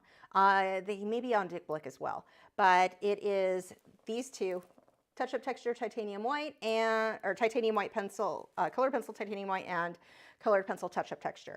And I'm going to mix these two. You just take the lid. This is actually the lid of a pan pastel thing. An old, or like the lid of a water bottle works really well too. And I'm going to scoop a bit of this. So this is what I was talking about. To go over colored pencil, you may be tempted just to use that bleed-proof white, but it's not archival. This will be. And I'm going to pour, oh, this is not mixed up all the way. You know how I know? See how there's white right there? I don't know if you can see right at the edge there. That is not mixed, so I need to take another second and do that. White gouache, no, because you're talking again about using a water-based product over wax and oil-based. This is the only product I know of that's been tested, and it is like guaranteed. This is archival to use over colored pencils. There was another product a lady was selling on Etsy. I don't trust it, honestly. She actually contacted me to review it, and I'm like, I can't review because I don't know what you did. If you didn't do the tests for whether it be archival, which are very expensive, I can't trust that what you're doing is like, I'm not putting my name behind that. This I know was, so. Okay, I'm just going to pour a bit of that right into my mixture. And we will stir. I don't know if you can really see. I just have the two together. I'm just going to stir those together till it's about the consistency of acrylic paint.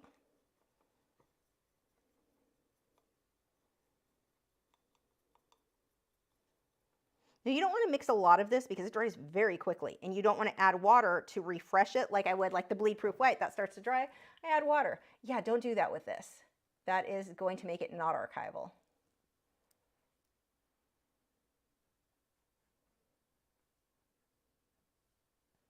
So I want to start just getting a little bit of texture. I'm just kind of sketching that in here, in between some of these lines.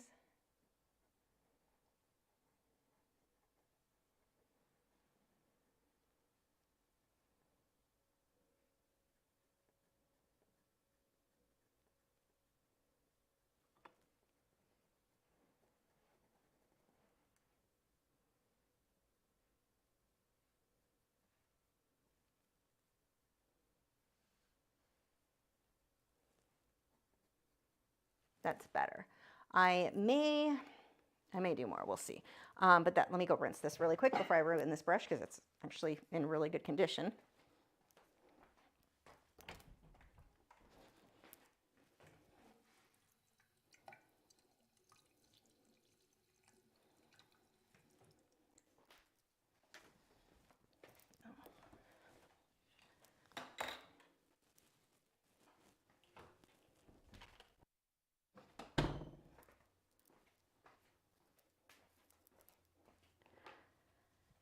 Okay, so let me show you what this looks like on this lighting because it is not the same at all. You can see it doesn't even look the same there, but closer. There we go. Okay, so that is there. We will go through questions So there are no bids on him.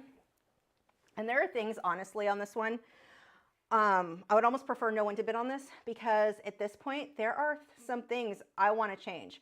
I want to make my background darker. He's not standing out as much as I would like him to. So what I will probably do, I mean, if somebody bids on him, go for it. I'm going to make this better. But I would almost rather no one, because I'm probably going to fix it, make it really good, and then charge like $150. So, but I need to spend like another hour on it, honestly. This project, this is one of the things that's always a challenge with doing the live streams. I've got to get it done in about an hour, and this one, it's just not, I needed more time to get that flower the way I want. And so I'm looking at that going, I can make this so much better. I just need more time. And so, like, there's nothing wrong with it. It just doesn't, it's not finished to me. It's not, you guys know when I'm super excited when something's like, it's done, it's done. This is not done to me at all. And so that is definitely going to be one of those. I can make him so much better. And a lot of that is going to be done with the colored pencil. It's going to take a lot longer. Actually, it may end up selling for, I may go a lot more. We'll see. But I want to definitely make him, I want to spend more time on him. Normally, normally I'm telling you guys constantly, like, oh, you can bid on this, you can bid on this. And I'm like, I would rather just put some more work into him and sell him for a lot more, honestly. I mean, if you want him, I'll make him better still, but there you go. He needs more time. Okay. Let's see. So questions. Rob said, question for later. Do you use water-soluble graphite for your tracing like a 4H? So for this one, I did not. I used just a regular, I think I used an F on this because I wanted to be able to see the lines. There was nothing that I needed to disappear. But if I needed the line to disappear and I didn't want to be able to see the graphite like as I'm working, then I would go with water-soluble, and then I go with the lightest that I have, which I think is a 2H, I think is the lightest.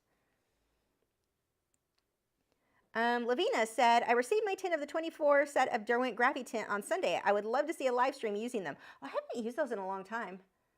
Yeah, I could. I don't think those are all light fast, or were they light fast? It's been so long, I don't remember. I will consider that. Rick said, can you achieve the same result with a watercolor paint using watercolor pencils? Same, no, similar, yes.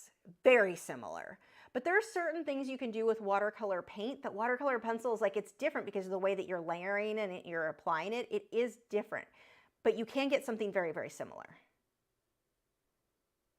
I think it would depend too who you ask. If you ask somebody who can't tell the difference that much, like meaning they're newer, they may not even notice the difference. But like for me, when I've been using both, the difference is a lot more obvious. Like, if that makes sense. Like, I can do something in colored pencil and I'll do a comparison of, let's say, Prismacolor and polychromos, and I've had people go, I can't tell the difference, it looks the same to me, because you're a beginner. Like, whereas, not you specifically, but the person commenting, whereas with me, I can look at them and go, oh, that's a big difference. And in the feel of working in them, I notice a big difference in working with them because I've worked, thousands of hours have gone into working with colored pencils. So it's very obvious because I've been doing it so much. But somebody who's not done it as much may not notice, it may not seem so apparent that it's a big difference. It's not that big of, like, you can make it look, if you master watercolor pencils, you can make them look very, very similar to traditional, like, brushwork with watercolor. Let's see. Vesna said, can you please describe the difference in the stiffness of brushes you use for the different mediums? I bought Taklon bristle brushes for acrylics, but they seem too soft. I like Taklon for acrylics. I like, it depends on the technique I'm using, honestly.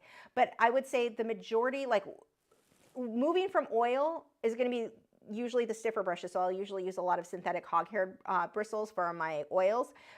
Those will also work for acrylics. Acrylics, I use a combination of those or my Taklon bristle brushes. Then when you get into watercolor, you get into more of the, like, it's much, much softer. Like, the thinner the medium, the softer the brush, if that makes sense. So like water-soluble graphite, watercolor, like all of these are just super, super, like, really soft. That's not even a watercolor brush, but it is a very soft one, so kind of gave you the idea. That's wet, that won't help. That is, like, it's just, this is a watercolor one, and so it's just like this really, really soft, almost more like what you would do your makeup with, if that makes sense. Whereas with acrylic, I want more firm, and then with oil, the most firm, because it's a thicker paint. Angela said, can you use Inktense and watercolor in the same painting?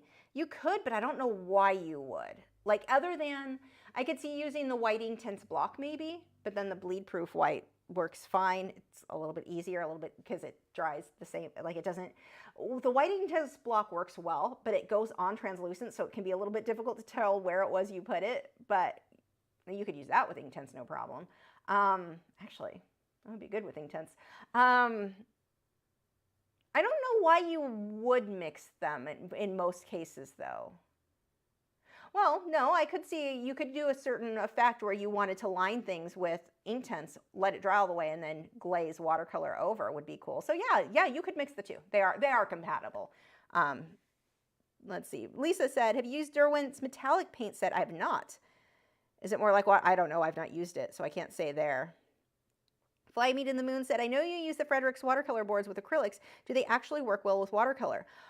I've not tried them with watercolor. I don't know of anyone who uses them for watercolor. Like, having used them with acrylics, I don't think I'd like them.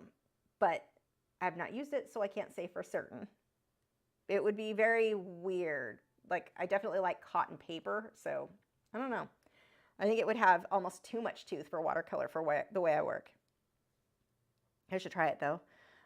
Starving Artist Collective said, do you use your Patreon ads on social media sites? Do they work? So that is actually interesting. This is something that I've been looking into, and a lot of artists, you see them all the time on Facebook advertising their classes. And I always dismissed it as Facebook ads don't really work, because what I was using them for was initially trying to get more followers on Facebook. And I've known of other artists that did that to try to like just get in front of more people.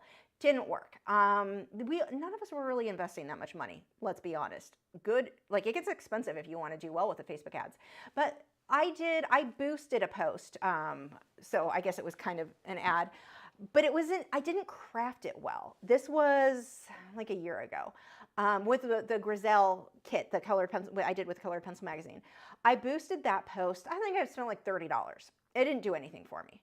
But to be fair, I didn't craft it as an ad. I made a post about, hey, I've got this product.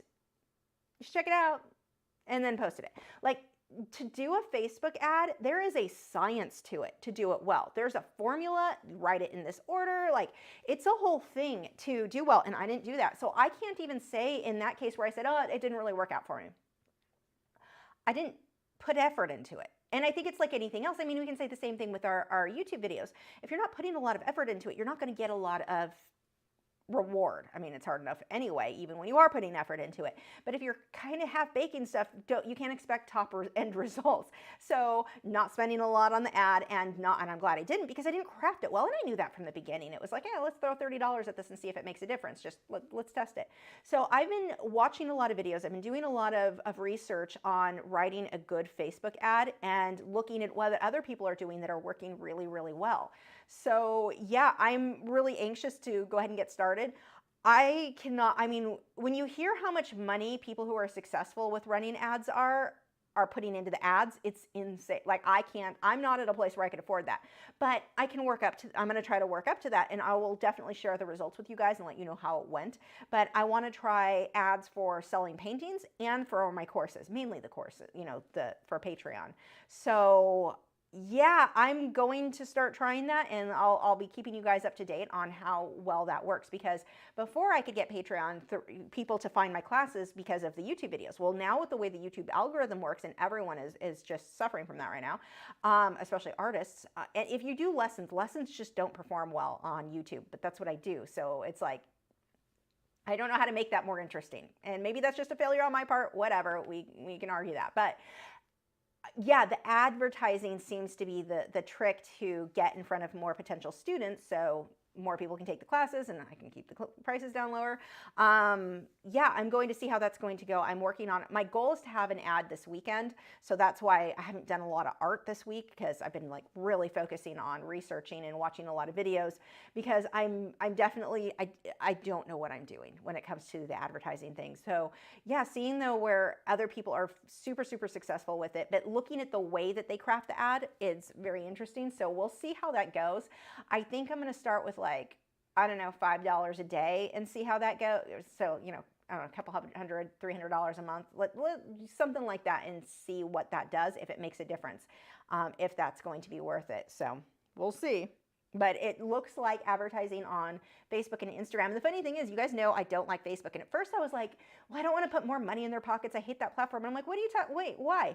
The whole thing with Facebook is that they are for advertising. That's what it's for. I'm not a user of Facebook anymore. I use my Facebook Messenger for a couple of people, like my neighbor and stuff, or one of my neighbors. But for the most part, actually two of my neighbors.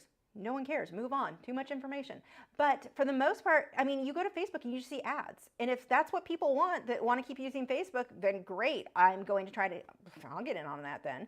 But I won't use them as like a normal user or expect to get results as a regular user, as a regular social media platform, because it's just not that anymore. So we'll see. Yeah, and I will also try, I will certainly be trying Instagram and Facebook and see how that goes. So, but yeah, the key that I've learned from the last week of like obsessing over this is it has to be crafted in a very specific way. Like, you need to know marketing. I don't know that I know I'm not a marketing expert. So I've built a following very organically. So it'll be interesting to see how this goes. Fly Me to the Moon says, you're amazing. I couldn't do anything in an hour period. Well, thank you. She said, what brand brush do you recommend for oil paint? I use cheap stuff, honestly.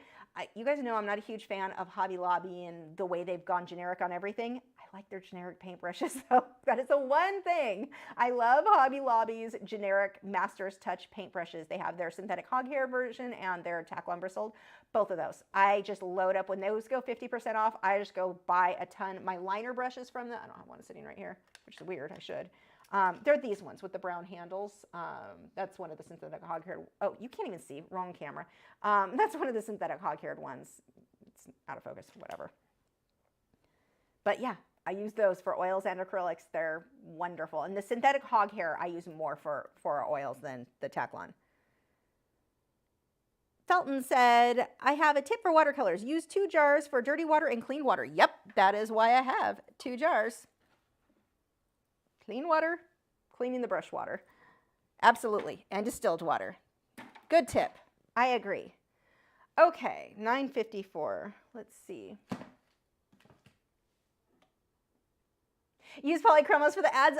Oh, I didn't even think about doing that. Well, see, that's an interesting thing. One of the things I'm seeing with the ads, it seems like keeping with Patreon, like the ads in my own videos, doing the fun ones like that makes more sense.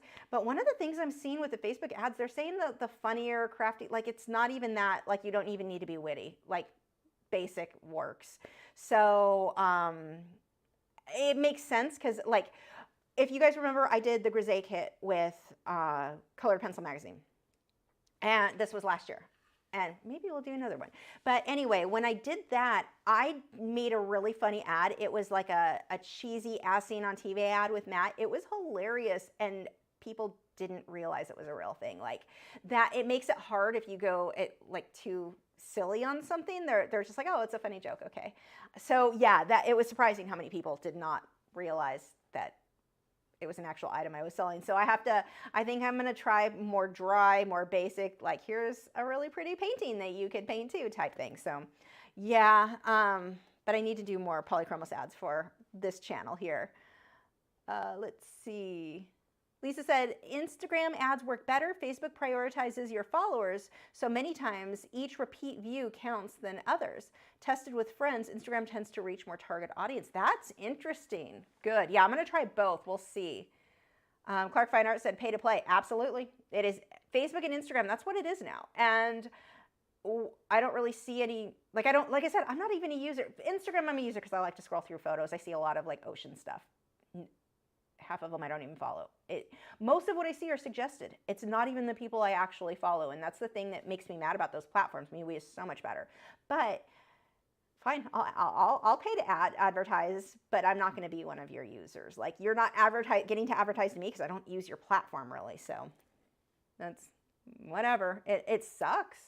I hope people realize that's what these platforms are now, but I think it was done so slowly over time. It's kind of the frogs boiling in a pot thing. The concept being you put a frog in a pot. I don't think this is true. I think this is just kind of like, I don't know, maybe it is. I wouldn't eat a frog. But you put a frog in a pot and you start it on cool water, and as it boils, they never get out because it happens so slowly. They don't realize they're being boiled to death. That's really morbid. But it makes the point, and that is what happens with so much, like with social media. It was done so slowly to where you're seeing more ads than posts. People don't even realize they don't see the people they followed. They have no idea. They don't even notice. They just forget. Like, how many people have followed me and have commented, oh, I never see your stuff anymore. Like, oh, why did you stop posting? You don't even realize that Facebook is the reason you don't see it. I was posting all the time. I don't now, but I was, and they had no idea because they don't realize their frogs boiling in a pot. They don't realize what Facebook has done to that platform. It is not what it started out as. You don't see that much from the people you've chosen to follow, and people have no idea. So fine, I'll pay to be one of the advertisers they see. We'll see.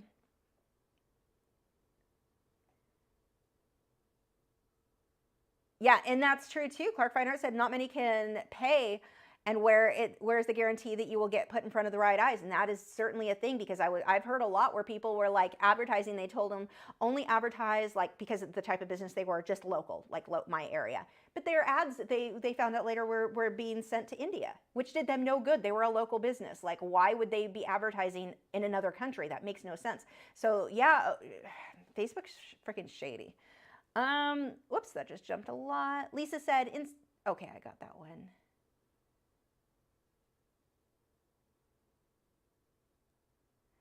What is the biggest piece you've ever mastered? What is the ideal favorite size to work on? I don't have an answer for that. Biggest piece I've ever done, I did the background murals. When was that? 2000? 2001, 2000? LA County Fair background murals. We did hundreds and hundreds and hundreds of square feet. I think it was thousands. So many square feet. Me and one other artist like led a team to do those murals. So I guess that would be the biggest. But I've done huge murals on big walls that were like 2 stories, the whole thing. Big ocean scene that I did by myself. And it was like this huge living room wall that went up because it was a really tall ceiling. So that was probably the biggest. Ideal favorite size? Depends on what I'm doing and how. I typically will go anywhere, I would say 11 by 14 up to 24 by 30, 24 by 36. But sometimes 30 by 40 is great because I want to fit more into it. It just depends on what it is. Lisa said, do you prefer hot press or cold press? I prefer hot press for watercolor, for all of my water-soluble mediums. So many tips recommend cold press, but it has a lot of texture. Yeah, I never mastered it. I'm not saying I've seen amazing work done on it. Obviously it works, but it's just not something I've worked with enough to master to be able to say that I like it. I just don't.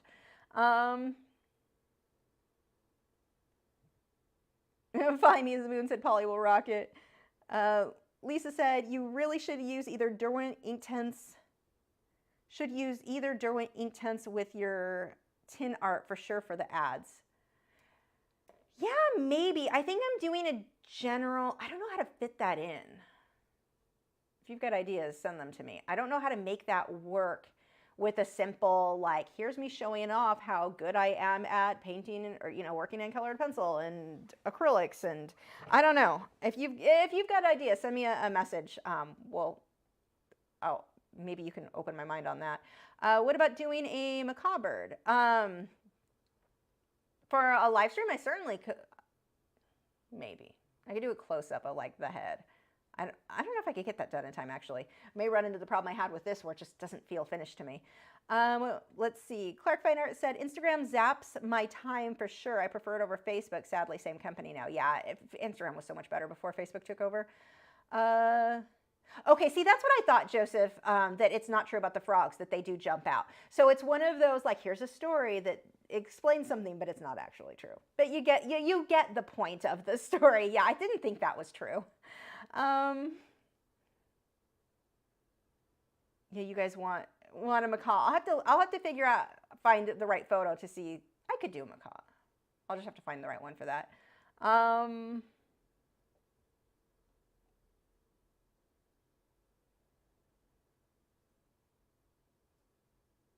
let's wrap up the last of the questions. Fly Me to the Moon said, let Polly show you off. Yeah, maybe. The problem with the Polychromos character, the voice, to have like a cutesy little voice, you can't understand her.